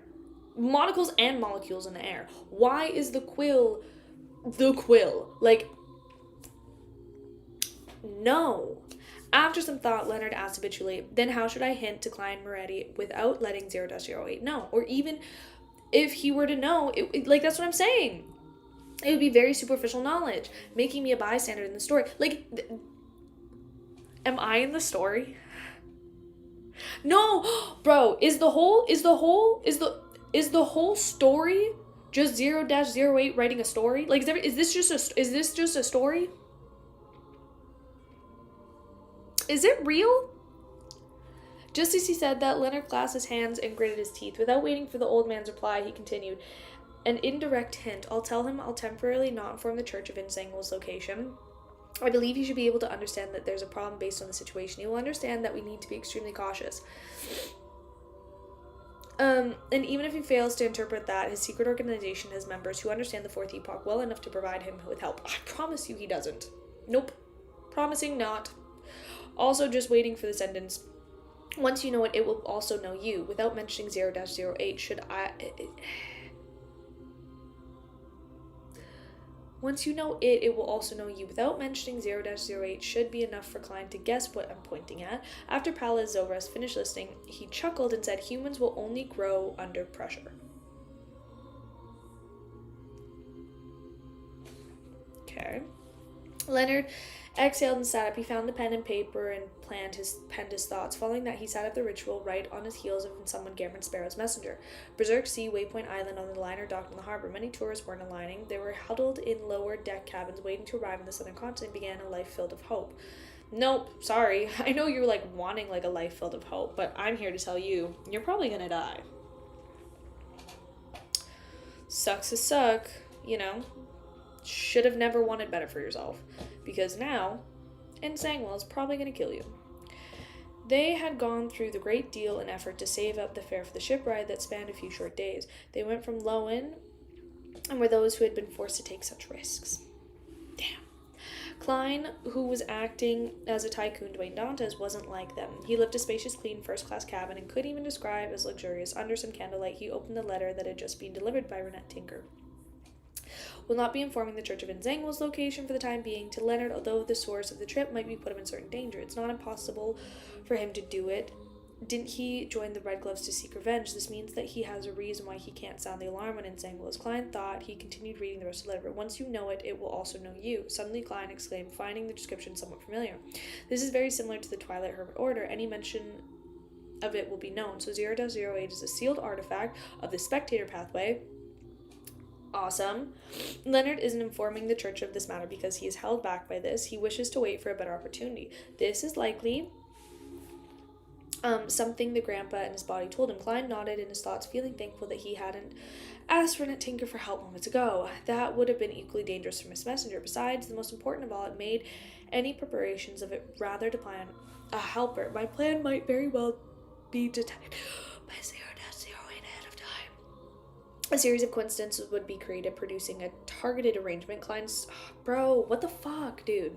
Silently sighed and felt that he needed... This is so stupid. Klein silently sighed and felt he needed to do something, but he was at a loss to somehow begin. From the angel of improving his strength, the acquirement of corresponding ingredients, bizarre bane, and spirit world plunder depended on the subsequent request of the city of Silver's chief and how long Miss Messenger could receive the exact coordinates from her teacher. They were all dependent on external factors, but Klein had no means of expediting. The only thing that he could do was try his best to digest the marionette potion as quickly as possible, and after including most of the acting principles, the actual implementation of the important. Therefore, Klein believed that he needed to obtain 2 marionettes within a short span of time. He had previously been delaying it because he didn't have any good targets that stemmed from him. Just fucking kill anyone, Klein. Just go find someone. We do not have time for you to pussyfoot around this. Like, at this point, it's game time. Just go marionette up any random person at this point. I don't care. Backlund with servants around, unless they were special marionettes. It was very difficult to hide their existence, and now he had almost the southern continent. He decided to not long as he identified the evil target who deserved the gallows, he would finish transform them into his marionette until he had a better replacement. Perhaps using the ordinary marionette to complete a rather difficult task will accelerate his digestion. My standard for marionette has dropped to the lowest. Great! Lower your standards. Bro, I want to see Klein's standards in the fucking ground. And then I want to see him put some people in the ground so that he can use them as marionette. All I need to know is Dutonies, that way I don't have to hire an interpreter after that. After all, I'll put it back in 1 second. After all, I can share the senses. Klein quickly made up his mind and planned on writing to Leonard Mitchell after a more advanced plan. My God. Crazy. Crazy, crazy, crazy.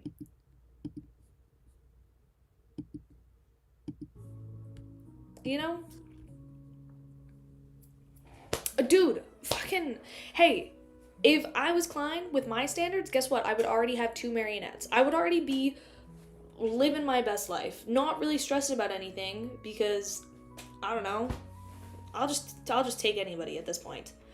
Also, pussyfooting. Have you guys never heard that term before?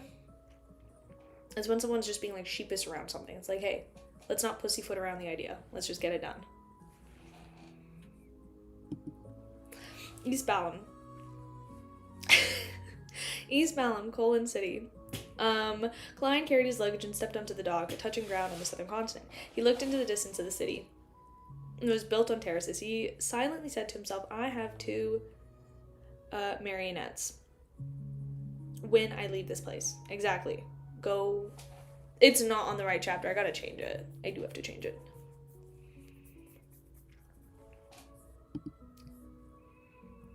That's what I'm saying. Just, like, grab 2 people and just use it, and then we can, like, get somebody else. Also, hello, welcome. Just, like, get it done. We're on a time limit now. I'm fearing for Klein's life at any given point in this story now. Following that, the military had arranged. The 2 gentlemen were rather good at being spies, but Klein was the bright as fireflies in the night. This was because no matter how well disguised they were, Klein could use his face's ability to observe his memory and human physical features and looks to recognize at a glance. I forgot to change it last chapter because I was, like, really, really taken aback by the whole in Sangwell thing.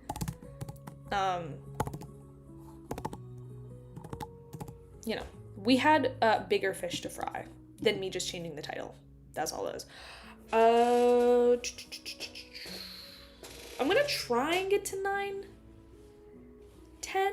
I was gonna try and get to 9:12. But I did stall quite a bit earlier when we were talking about Avatar: The Last Airbender. So I'm at least going to go to 9:10. And then tomorrow I'm going to do, because I think it was 9:13 to 9:17. So we'll do that, and I just won't stall tomorrow. Because I am going to do stream tomorrow, but I'm going to have to do it earlier tomorrow. And then we'll do, because I am busy tomorrow night.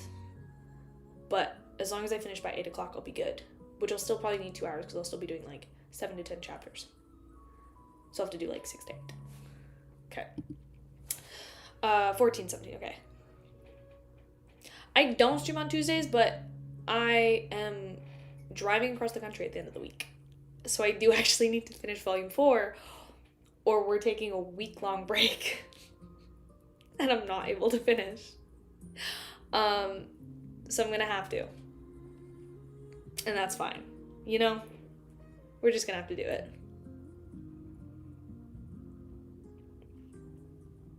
Yeah.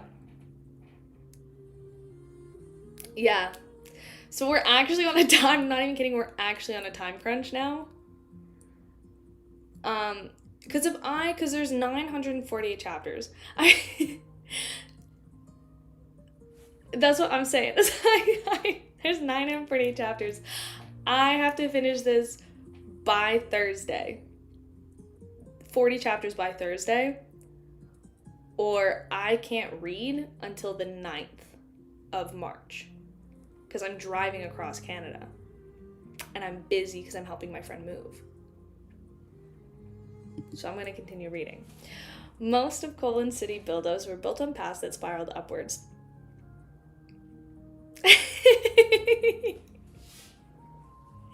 Sorry, I got so distracted by Avatar: The Last Airbender earlier. Buildings that were built on paths that spiraled upwards, there would be squares and small towns in the middle of the rather flat open space. Klein carried his luggage, and with a spiritual intuition as a seer, he randomly closed the direction and proceeded to find the relatively lively bar along the way.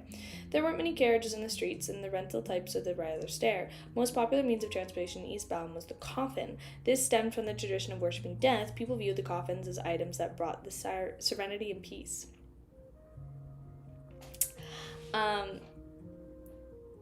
Therefore, Klein often saw people walking past him carrying the black coffin. The lids were lighter than the usual kind and were just like a carriage door that could open at any time. They carried via 2, 4, or either people or by horses or single-horned goats. Such a tradition are quite terrifying at night. It's not much better in the day. The entire city feels dark and creepy. Klein looked in the scenery around him, and he walked into the square. On the left of the cathedral, the Lord of Storms, and the right were the restaurants and bars. When he stopped in his tracks, the coffin being carried by 4 men was also lowered. As the lid was opened, the passenger inside of the coffin stood up and took a step forward. He was a northern continent-style gentleman, dressed in a white shirt and black vest. The gentleman's formal coat was slung against his arm, something he only wore after being left in the coffin. After Klein saw the man head straight to the Lord of Storms Cathedral and enter it. This is sure quite discordant. Doesn't the Church of Storms enjoy changing the tradition of the colonies and implementing those of Lowen? Why don't they do that in East Balam? Is it because the Death Pathway and the Evernight Pathway are similar, so the Church of Storms wishes to preserve some of the tradition of the Death Worshippers, so as to curb the proliferation of the Church of Evernight? Klein nodded and thought as he turned to the building on the right, prepared to enter one of the bars there. Having experienced it personally, he came to the realization as to why the dressing style of the ancient Balam Empire was written in so many history books. They enjoyed wearing trousers. Those are light and breezy. They find creases beautiful. Isn't this to make them easier when they lie in the coffin when outside? Klein shook his head and smiled as he pushed open the heavy wooden doors. Seizing through the drunkards, he walked towards the bar counter. And at this moment, the two military followers had deliberately opened the distance from Dwayne Dantes to prevent themselves from being exposed. They had walked past the door's side, taking this brief reprieve. Klein suddenly switched directions as he walked past the crowd like a fish in water, heading straight for the bar's back door. Although he didn't know Dutonese, he could read drawings on the signs, and he knew that the washrooms and places for entry were forbidden to customers. After circling the blind spot at the door, Klein quickly took off his coat and slung it on the arm. Immediately with the golden cane, he reached out his palm and covered his face to slow down the pace fading.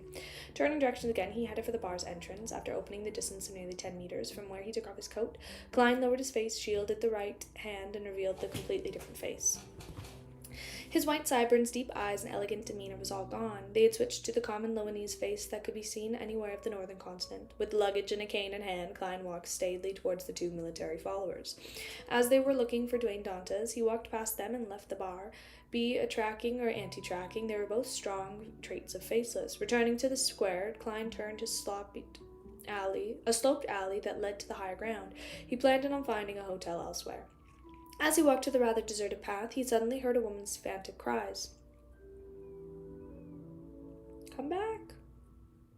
Come back. There it is. The voice was only maintained. Bye. Have a good night. The voice was only maintained for a very short moment before it was silenced. Although he didn't know that she was shouting, Klein could sense the horror, fear, panic in her voice. Hence, he switched directions and entered the narrower, more deserted trail. In less than 10 seconds, he saw the local man in his 30s who was pressed against... No. Saw a local man's 30s who was pressed against a 13 or 14-year-old girl in a secluded corner that was using violence against her. Klein, honestly, at this point, Klein, we found someone for creeping hunger. His skin was brownish and he had rather soft facial features. Klein took a glance and slowed down his pace before stopping at the nearby shadows. At that moment, the girl's face was extremely horrified and disoriented.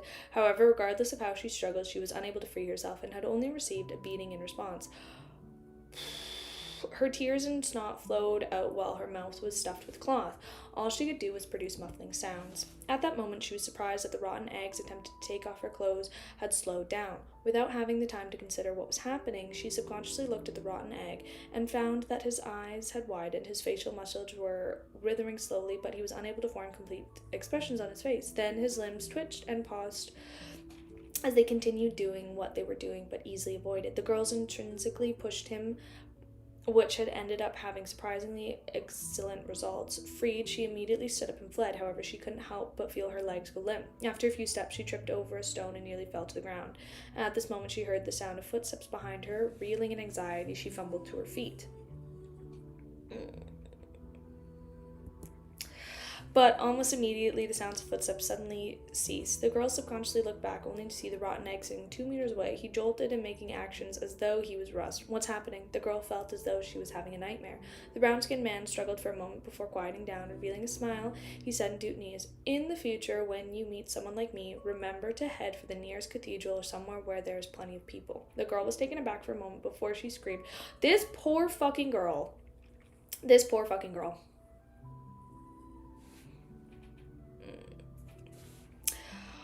The girl was taken aback for a moment before she screamed. Turning around, she ran fast as she could. Subconsciously, she could run into the direction of the square where the cathedral was.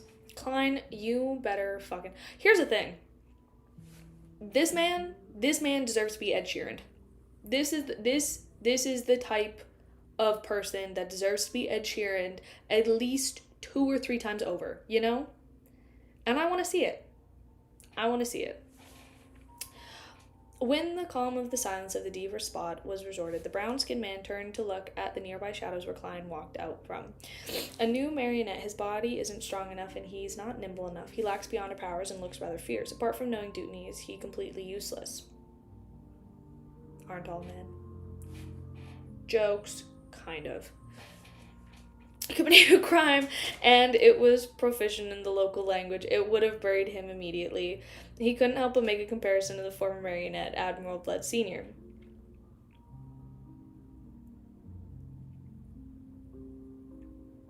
Yeah, you can send it to Ed Sheeran. And I want him to think that I was talking about him. Send it and be like, hey, just so you're aware, like, she wasn't reading a web novel. Like, this is just her actual feelings. Went to his concert once. It was really good.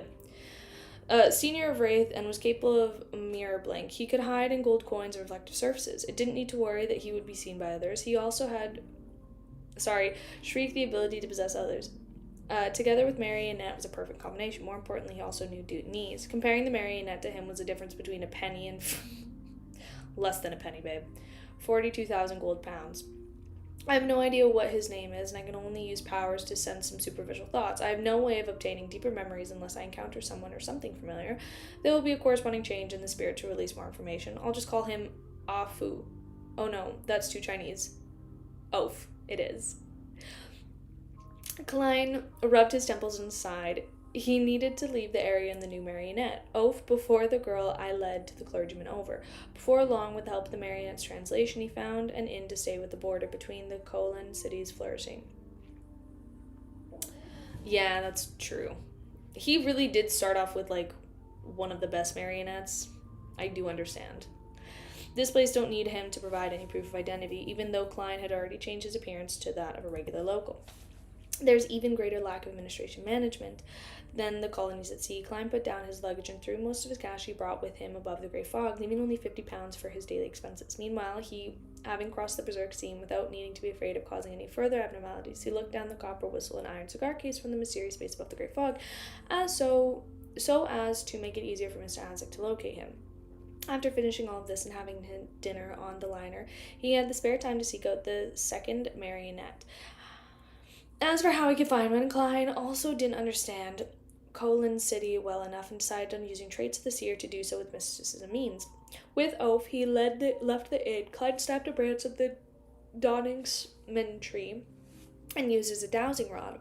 With great familiarity, he used cognition and muttered location of a new marionette. At the silent environment, plants of cold eyes seemed to pierce through his obstruction and corporal and landed on the dowsing rod. The branch fell to the ground and pointed in the direction. After advancing forward a little, he did another divination and followed his new revelation. 7 to 8 turns later, he arrived at the steep staircase. The staircase was connected to many roads in Colon. One had to look up and see the top. There was no one at all. The divination relevation is pointing here. Why isn't there anyone here? The result isn't accurate because I didn't do a divination above the grey fog, but I'm already a sequence 5 marionette. The divination abilities are definitely one of the more below the high sequence beyonders. Klein frowned slightly as he surveyed the area, but he failed to find any targets. After some thought, he walked towards the staircase and sat in the shadows on the lowest steps. He then waited in boredom despite the lack of confidence. After a few minutes, he stood up again, made the oaf sit where he was sitting. Then Klein opened a gap from him and hid 200 meters away in a hidden spot. Colon City, Lower Lip District. Leonard Mitchell, they're in the same area. Leonard Mitchell and Dally Simone arrived nearby district, and the Red Gloves team captain so asked. With all the night is covered, SOAS emphasized the operation and the members once again. Our target this time is Ulika, who's living in Unit 13. He's a rather important member of the Numinous Episcopate and in charge of communicating with different small teams in Backlund. Although all of our investigation intelligence points to him not being a demigod, I have applied for the Grade 1 sealed artifact to be saved. Her Excellence Goddess I is also ready to provide her assistance with us at any time. Also, most of the residents of the districts are locals. We will be wary of them by being members of the Numinous Episcopate. Loving Leonard always.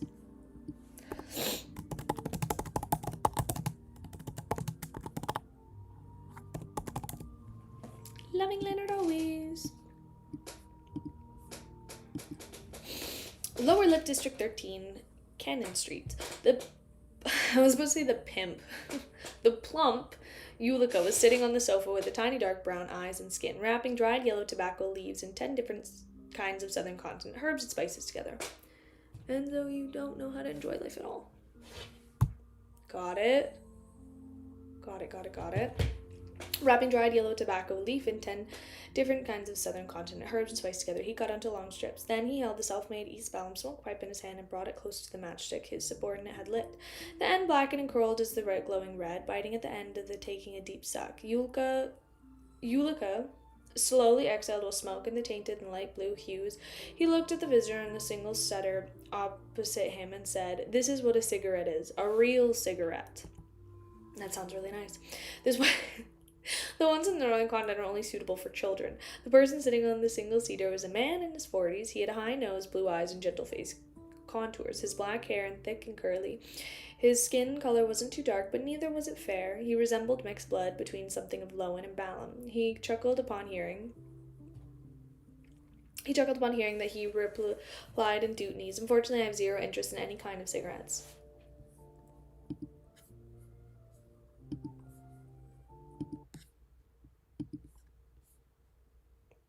I know. Don't worry. I'm changing it. Don't worry about me. I'm locked in and I'm paying attention. I know it's shocking, but I'm doing it.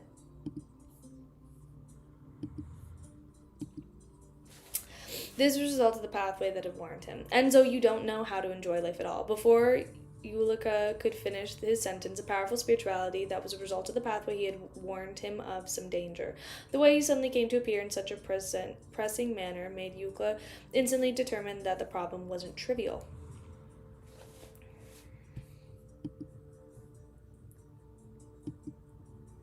He had yet to leap away from where he was sitting when all he saw was darkness. It was as though he couldn't directly see the night sky outside. A strong sense of sleeplessness overwhelmed him, as though he felt a level of serenity from the bottom of his heart. Along Cannon Street, be it the house with the light lamps or the existing lamps, it became abnormally silent at the very moment. It was as though no one lived in them, or that everyone had fallen asleep at the same moment. At that moment, the snoring, slumped Yulka suddenly leapt up. His eyes wore a strange combination of reverie and lucidity. Behind him, a nearly illusory girl with pale skin and stuck to his back at some point in time. The girl's eyes were bluish green, and her lips were jet black. Her eyes were silently looking to the side, and her ghastly pale skin and translucent limbs drilled into Yulka's body, as though she had a spirit that could be shaken off. Her existence brought chill down the soul body, making Yulka barely resist the abnormal sleeplessness that he broke from his free influence at the Nighthawks. Before Ulika could completely regain his lucidity, he instinctively rushed to the staircase, extending his palms and exerting strength towards the front as though he was pushing the door that didn't exist. In the blink of an eye, a difficult to discern bronze door covered in mysterious patterns appeared in front of Ulika. It wobbled and creaked before cracking open a gap. The gap led to the endless darkness that was indescribable. Eyes watched the outside world. Meanwhile, large amounts of squirming and strange objects that were still unrecognizable surged wildly from the gap. Ulika was about to continue exerting his strength and open the door that caused by the terrifying world behind him to descend upon Canyon Street, when he suddenly saw a pair of pale, translucent palms appear out of thin air. They passed through the deep darkness and pressed down on the interior of the door's gap. The palms didn't originate from anything. They weren't connected to a body, and the wrist was bloody. It was unknown who had severed them. Both parties extended their strength, and the mysterious bronze door stopped moving. It neither closed nor opened further. High above Unit 13 Soest, who was already in spirit warlock, was floating in midair thanks to the invisible force. His hands carried a sundial made of gold as he slowly raised his high. When the golden sundial was finally raised above Soas's head, its resplendent glow flowed out and quickly outlined and became one. Suddenly another sun seemed to appear in the middle, directing all the light that had heated the 13 Canyon Street. None of the caused any damage in the penetrated, although the building landed above the bronze door, enveloping Ulika, who was standing in front of him. Ulika instantly grimaced in extreme pain, as pale, nearly translucent.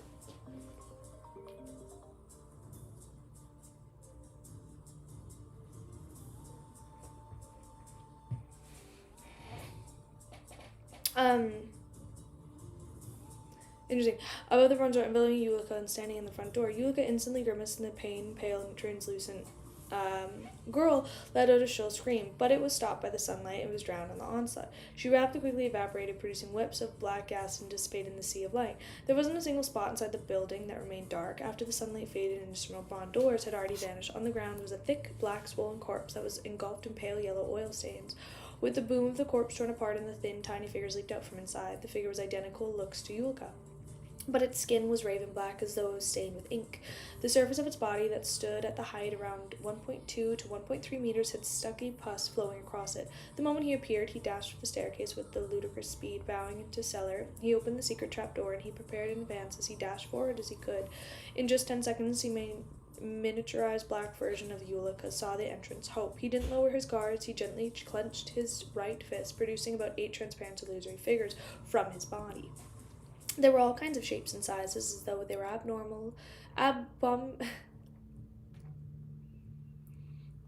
abomination that fused with the characteristics of human plants and certain animals.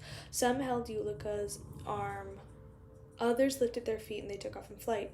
Right on the heels of that, the mechanism switch was shifted, geared, start rotating, the exit door flung open, leading to the silent and dark street corner. Further ahead were streets that stood on lower ground, and on the 2 sides where the streets were rows of houses. They appeared like the sea was churning in the light of the crimson moon. Ulika, just about to use the help of spirits to fly out of the secret passage, disappeared into other districts in the Kolin city, when his eyes reflected a foggy lake. The lake shimmered with light, producing a tranquil beauty. In the middle, concentric circles rippled out as beautiful illusory figures floated up. This is a powerful type of spirit. Human legend often deems as the goddess of the lake. Many a time, the strength of the spirit guide depends on the decease of the natural spirit they find in the controlled. It was the same with the spirit warlocks. However, the inclination of the spirit guides were deceased. While the spirit warlocks, there was better at controlling natural spirits. At this moment, the strange transparent figures around Euclid uttered a monotonous sound of horror. Throwing away the arms and legs that they carried, they drilled into a thick pitch black body like the wind. With the crash, Ulika fell to the ground, and he didn't feel any pain, which was the result of intense sleepiness assaulting him. It made him feel asleep without realizing it. At the exit, Dali Simone, who was wearing a spirit medium robe with her face made up with blue eyeshadow and blush, walked out of some unknown location looking at the 1.2-meter tall Ulika. She said, "The deceased spirit is fused with a very strange. If it doesn't use the living human body as a house, it will quickly dissipate. We need to make every second count in order to obtain information." In the shadow beside her, Leonard Mitchell walked out. He looked at Dali Simone in surprise and said, "Aren't you a spirit guide? How do you control the goddess of the lake?" "Aren't you a poet? Why don't you write poems?" Dali snapped back. On the other end of the street, the gentle cliff figure moved downward to the produced piece of rock, gently landing on the subway corners of the jaw street below him. His skin was light-colored and his eyes were blue. He had thick raven-black hair and slightly curly. He was none other than Enzo, who had been a guest of Ulika's place at the Lower Lip District, 13 Canyon Street. Enzo wasn't a member of the Numinous Episcopate. He was one of the traitors that the life school thought that, oh my god, bro. Furthermore, he was neither beyond or from the apothecary pathway that led to the vampire sequence, nor did he worship the primordial moon. He was only a person who didn't wish to accept the various rules set by the teacher and his teaching. He wished to lead a carefree life and take advantage of being a winner. Such a state of mind was strongly advocated by the Rose School of Thought's indulgent faction, so it didn't take long for him to formally join them, allowing him to freely satisfy all his various desires. This time he was representing the Rose School of Thought to make contact with the Numinous Episcopate in Kolin and discuss the possibility of cooperating on certain matters. To his surprise, Tenebros deceased Ulika had suffered in sudden raid of the Church of Evernight. It was a high-level raid. Thankfully, I'm good at anti-divination. The Church of Evernight members don't know ahead of time that I was in Ulika's place, and they didn't pay too much attention to me. They just thought of me as Ulika's subordinate, allowing me to find a chance to escape to the core region. Besides the sunlight mainly purified objects of the power of the death, evil, and corruption, they didn't deal much in damages to me either. That's likely a demigod-level attack. Enzo walked to the shadows and streets and couldn't help but recall what had just happened. After fleeing quite a distance, he turned and looked at him and discovered no one was chasing him. He immediately heaved a sigh of relief and chuckled. A winner is a winner, the eternal winner. Enzo recovered and usually confined to proceed down the street with a smile. Then he turned to his left and quickly moved down the staircase. It was a steep and long staircase that reached many lower-level streets. In the vicinity of Cayenne Street, Soa suddenly opened his eyes and said to Leonard and Dali Simone, "There is a man named Enzo in Ulika's place. He's a member of the Rose School of Thought." Bro thought he got away. He's a member of the Rose School thought he doesn't have a low sequence. He probably enjoys quite an important position. You were to quickly search the surroundings and see if you can find any traces of him and try and capture him successfully. Don't leave any problems behind. As for the Red Gloves of the local Nighthawks, they either had to capture the remaining Numinous Episcopate members or were already capturing them in dreams. They hoped to obtain first-hand news as quickly as possible, only a few left behind to watch for any accidents and protect their companions. Yes, Captain Soest. Leonard didn't hesitate to agree. Dally grabbed the wind and cupped her hand in her ear and listened for 2 to 3 seconds and said, "The little guys..." Loving Dally always. "The little guys around here tell me that somebody did escape via the cliff." So good.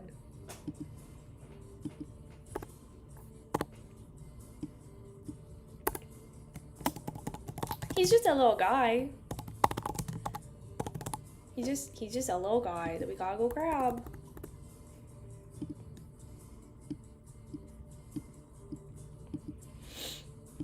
Okay.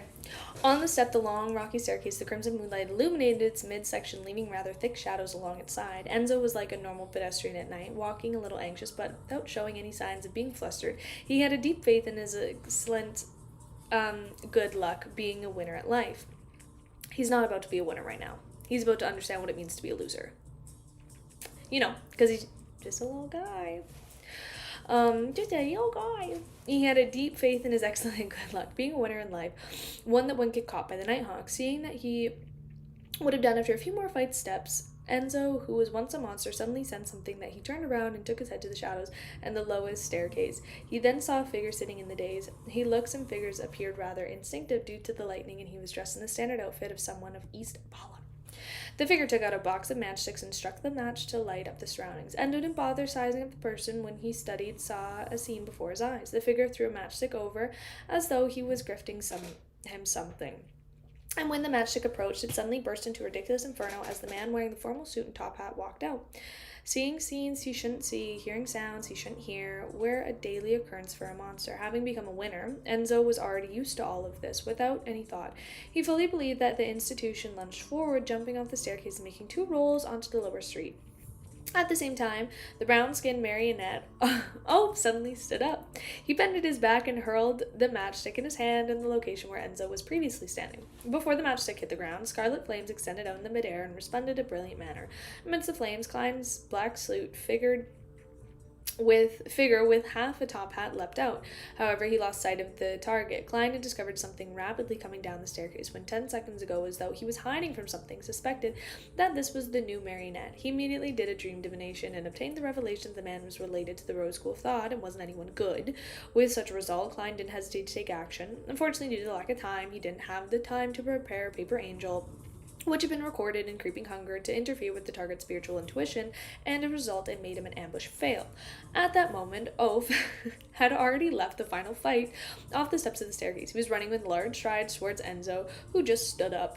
Enzo's mind stirred. Without dodging, he nimbly turned his body to the side, avoiding an ordinary attack. Then he drew a gun, quickly aimed, with a bang, and he shot Oaf's chest. As blood gushed out, Oaf staggered for a moment before collapsing, his breath rapidly weakening.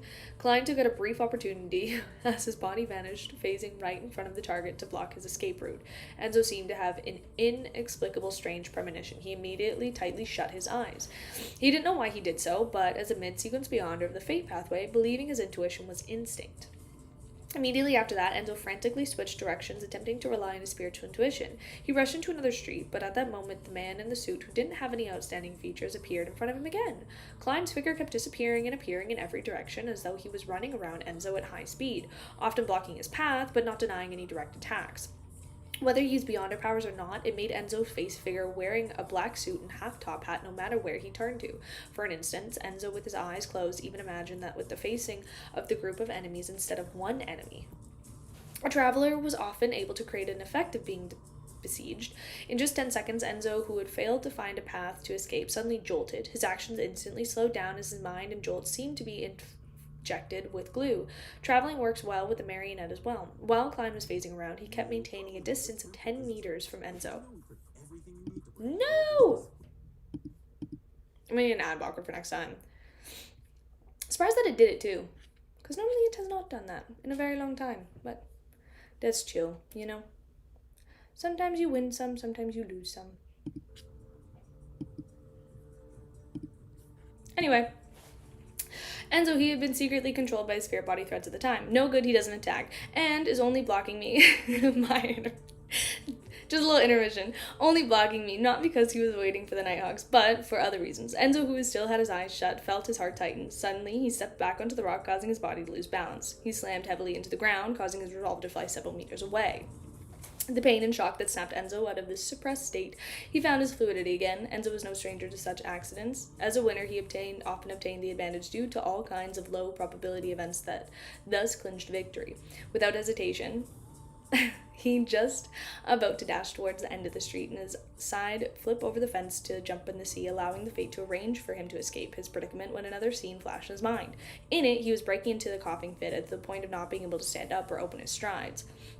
Ailments. The enemy can infect me with ailments. He isn't attacking me, and he's simply blocking my escape route in order to keep me in this area, thus infecting me with ailments at an unnoticeable manner. Enzo's heart skipped a beat, and he suddenly felt a strong sense of delight. The green essence ring he wore came from a believer of the primordial moon. Upon activation, it could easily treat any ailments or injuries that weren't too serious. This is luck. Enzo pretended not to discover the infectious ailment in the air. Exerting strength in his palm, he lunged forward and followed his predetermined route towards the fence of the end of the area. End of the street. Moments after he took 2 steps, he suddenly coughed and involuntarily slowed down. His coughing didn't quell like usual. Instead, it was worsening, as though he was about to cough out a lung. Klein's figure flashed and appeared behind the target. Dude, Klein's fucking terrifying. Klein's figure flashed and appeared behind the target as he maintained 10 meters from him. At that moment, Enzo spread his arms and allowed invisible waves to ripple out of his body. It was like a pure psychic storm that swept all his body's vicinities, breaking into the intense sense of drowsiness and calamity. Klein similarly had the premonition for danger. The moment Enzo spread his arms, his body had already vanished from the spot and appeared in a midsection of the steep staircase. Still having his eyes closed, Enzo realized that he didn't receive his desired effect. He immediately abandoned the idea of escaping after finishing his target. He continued running towards the fence at the end of the street. He had a hunch that if he stalled a little longer, the number of Nighthawks would catch up to him, making the situation more chaotic. And as a former lucky one of the winner, the more chaotic a situation, the higher the chances of escaping. At this moment, he had repeatedly changed directions while running blindly. He once again passed by Oaf, who had been shot in the chest. On Oaf's left finger was a golden ring with an inlaid ruby. A sanguine beam flashed from the beam, and Oaf's injuries began recovering. He bounced up and widened, his mouth biting down on Enzo, who was running past. His tongue seemed to lose substance and transform into a blob of flesh and blood. Flower of blood. Oaf wore the flower of blood ring which Klein had obtained from Mr. X. It could randomly allow the wearer to abnormally... No. Any rationality in order to become a beast. On the other hand, it allowed the wearer to control the body at a deeper level. As long as they didn't suffer from instant death or be completely purified, they could heal from any kind of injury. At the same time, it also came down to the flesh and blood magic. It was the magical item that had very suited for the marionettes. Before Klein came out to seek a new marionette, he didn't know which pathway or sequence his target would be. Therefore, to make a well-rounded preparations, he made Oaf wear the flower of blood ring. This way, he could directly play of him being the main assailant with the marionette of the secondary assailant. But in fact, it was the exact opposite. Just as Endo ran past Oaf, he felt the stabbing pain in his knee as though he previously fell and gave him some light injuries. The moment as though flashed across his mind, he barely crouched down and felt the figure fly past him and miss him. Oaf's sudden attack still failed to effect against a winner. Enzo was just about to smile and run again when he suddenly had a premonition. He subconsciously curled up and protected his vital spots. At the same time, Oaf suddenly swelled up and silently exploded. Flesh and blood formed the storm, sweeping through the rather large area of the vicinity, hitting Enzo again and again. On the premonition Klein had done was use a power of creeping hunger after mutation. He had planted the flesh bomb in the marionette's body.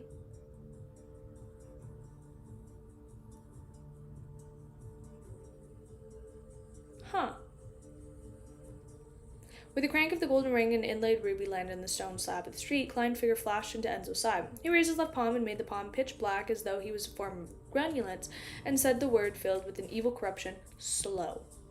Thanks to his luck, Enzo had avoided most of the damage. His lightly injured body suddenly turned still as his struggling action slowed down.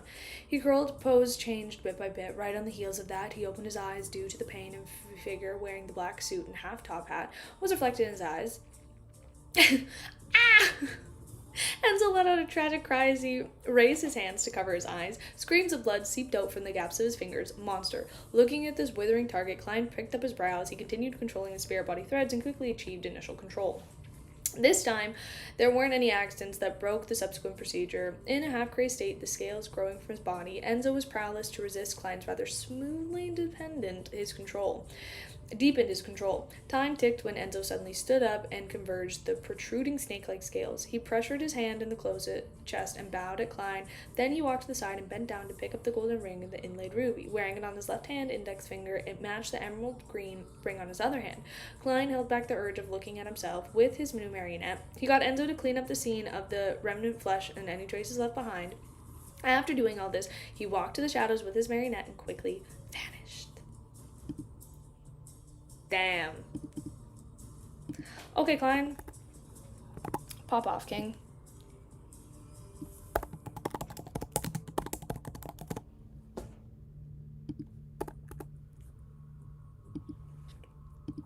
Kind of crazy.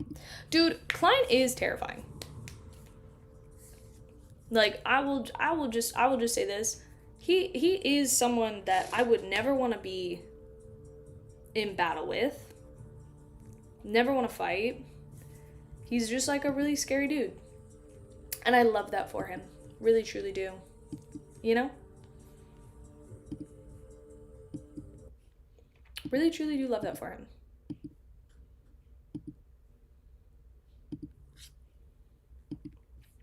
Yeah. He's just a happy, silly guy. He truly is. You know what? Klein truly is just a happy, silly guy. That's why I think him and Amon are just going to be friends. Because they're just going to be happy, silly guys together. Yep. I feel like Klein's always had just like a knack, premonition for violence. Like, it was just, you know, it was predetermined that he was going to maybe be a little crazy. And then Cameron Sparrow came up. And then he just, you know, kind of melded that together. And I said, pop off, King. Loving this for you. Unless something really, really interesting happens and I don't want to finish, this will be the last chapter. We'll see. A few minutes later, Dally Simone and Leonard Mitchell, who had repeatedly made errors in judgment, finally arrived at the top of the steep staircase. They proceeded down the steps at a very slow speed, cautious of their surroundings. Loving that for him. That's what I'm saying, is like, even in volume 1, Klein was way too quick to pull out his gun. He always has been, though. Here's the thing. I honestly just, like, count my blessings that Klein is, like, a good guy. But he's like the protagonist, a good character. Because I would not want to see the characteristics that he portrays and how trigger happy he is, you know, as like a bad character as the antagonist of this story. Genuinely would be probably one of the scariest antagonists ever, because he's just a little too smart and a little too crazy, you know? Would it be super interesting? Yes. Would I probably fall in love with him even more than I already am? Absolutely. Sorry, sue me. A few minutes later, Dally Simone and Leonard Mitchell, who had repeatedly made errors in judgment. Would I ship him and Leonard even more? 100%. Made errors in judgment, finally arrived at the top of the steep staircase. They proceeded down the steps at a very slow speed, cautious of their surroundings, and they were ready to enter combat at any moment. However, they failed to encounter any abnormalities, even when they reached the bottom of the flight of the staircase. It is. Flight of the stairs. They didn't even find any useful clues. Dahlia grabbed onto the wind, cupped her hands and ears, and listened carefully. A few seconds later, she looked around and said, "There was a gunshot, a weapon, once dropped about 3 Street Bend. That man named Enzo is dead." "Who did it?" Leonard asked in surprise. From this point of view, due to the repeated failures they had encountered, Enzo had escaped the pursuit, a possibility the Rose School thought, monitored silencing him, wiping away any clues that was zero. If that was the case, who could have killed a Beyonder of the Little do you know, who was suspected to be a sequence 5 or 6. It needs to be mentioned that the Red Gloves had used a sealed artifact to implement anti-divination before they carried out tonight's operation. It was unlikely from anyone of the precinct or ahead of time to wait there and hunt the escaping Enzo. Dally shook her head. Those little guys didn't see anything. It's likely a Beyonder who's good at anti-divination. Perhaps it's Endo's enemy, and they had been planning the act tonight. She simply offered a guess of hers, and the duo began implementing searching for nearby streets to see if they could find any missed clues. Taking the opportunity, Leonard circled the fence in the particular street. Suppressing his tone, he asked, "Old man, did you discover anything?" Inside him, Pallas Zoras replied with 3 seconds. "You should have heard a tragic scream and had used the correct the direction of your pursuit effort. It was let out by Enzo. He'd apparently seen something extremely terrifying and indiscernible, something that could directly cause damage and corruption in his soul body." Leonard was taken aback for a moment and narrowed his eyes and repeated softly, "Extremely terrifying and indiscernible." Inside the inn, Klein teleported back with his new marionette. It's like he came back from shopping. Klein just went and got some new toys. You know, he just teleports back. He's like, let's go through my new things I bought. Yippee. When he made the marionette stand to the side and sit down, he sized up the marionette and said, he sighed, "The Beyonder of the monster pathway, but he's still inferior to Senior. There was no way for him to hide in the gold coin from the ease of transport.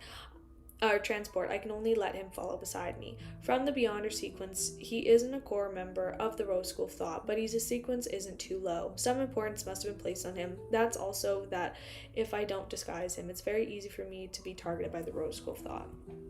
He's trying to replace an ex. He's like, it's not as good as what I had, and I know that. "Baby, come back. I never meant to hurt you. On the contrary, I can probably use him as bait to fish for another wraith. When the time comes, he can walk alone while I hide 200 meters away.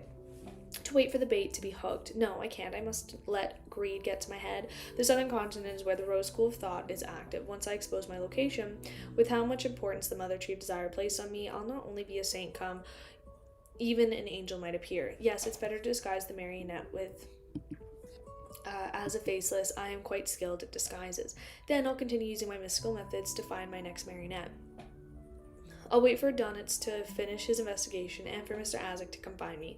Klein quickly made his mind. Using a myriad of means, he gained an understanding of his new marionette level and Beyonder powers.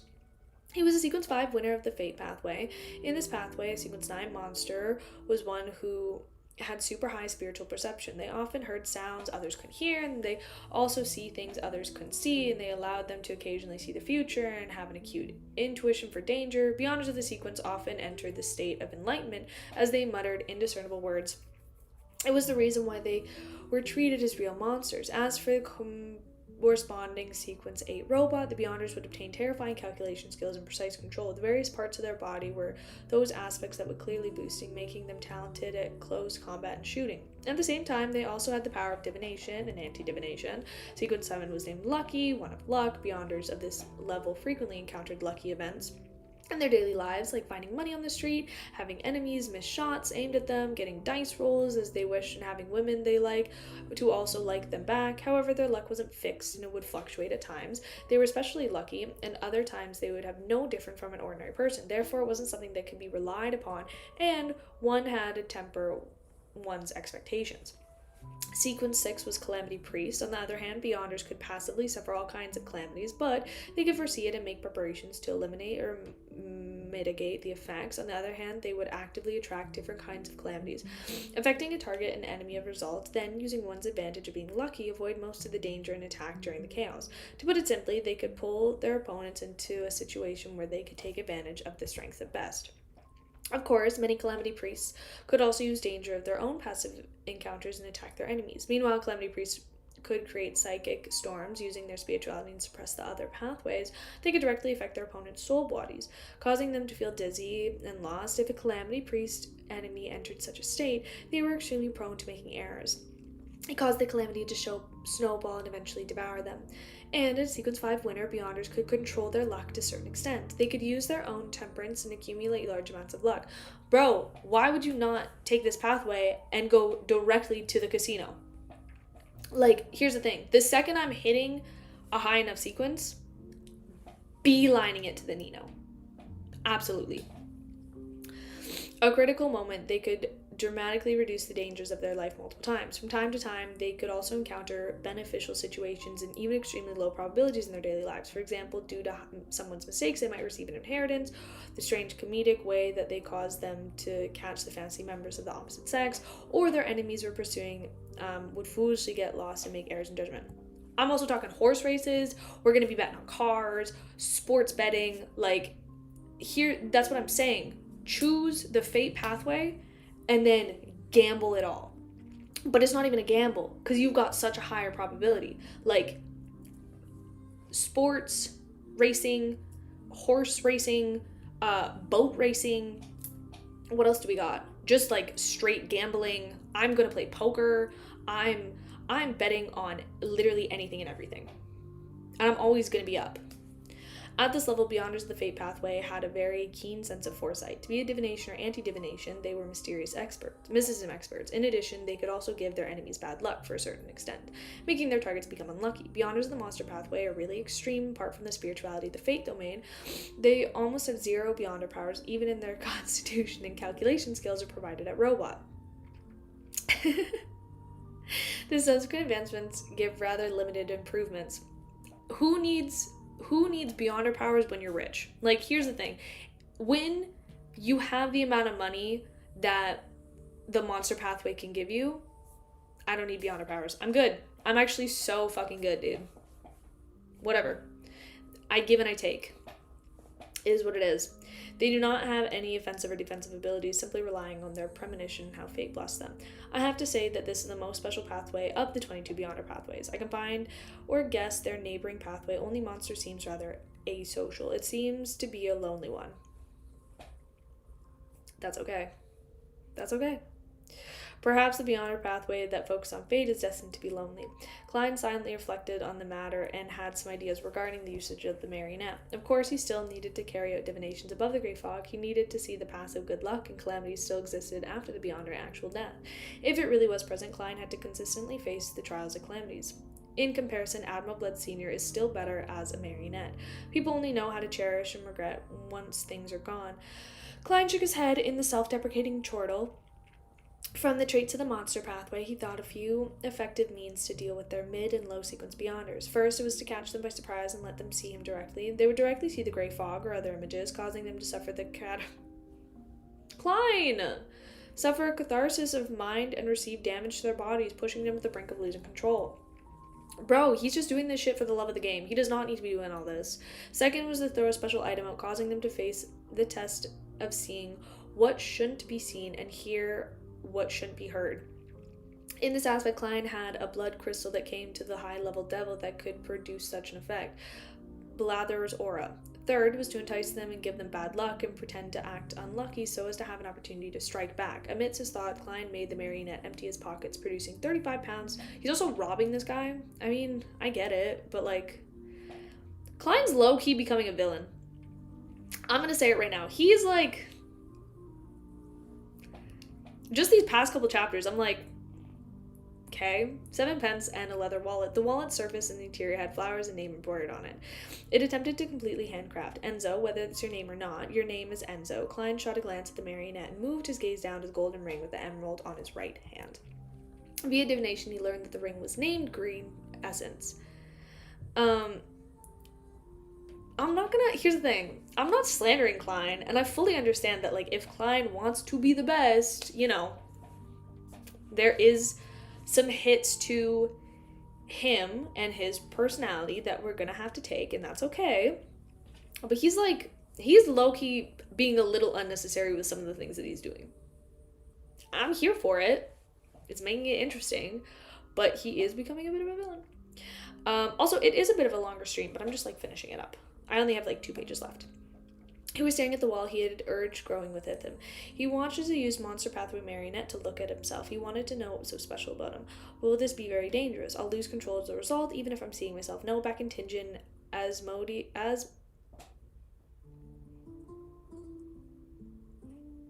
Edamisol, yep, had also looked straight at me without being sequence 9. The only thing that happened was having his eyes bleed. No big deal. and be in a state of pain for a while. Also, no big deal, you know. Everybody's eyes bleed and we get in a little state of pain every now and then. Don't be a bitch about it, you know? Although I have improved drastically from them, Winter Enzo didn't directly break down when he saw me just now. The reaction resembled my reaction when seeing Demoness Despair's Paniatia's partial mythical creature form. Do in divination above the Grey Fog. No, that involves the Grey Fog itself. The outcome will definitely be interfered with. Rely on my own divination powers of the real world. Klein took out a gold coin and let it run through his fingers. After a while, the gold coin bounced up, fell down into Klein's palm. Chapter 911. Okay, we're gonna stop here. Okay. I am gonna stream tomorrow because I have to, because we're now on a time crunch. But I'm at chapter 911. So I only have like 37 more chapters. I think Wednesday I'm gonna have to do like a longer day. That's okay. Take one for the team. Anyway, that's all I got. Thank you so much for joining. That's okay, because I'm gonna do it tomorrow. Tomorrow, I'm gonna have to stream it an hour earlier. Sorry, Harsh. You know, I gotta do it. I gotta do it to finish, or I'm not finishing volume 4 for a while. Bye, Emma. Thank you so much for being nice. Other than that, that's all I have, but thank you so much for coming. Have a wonderful day. Have a wonderful night. I am finishing. I will see you guys next time.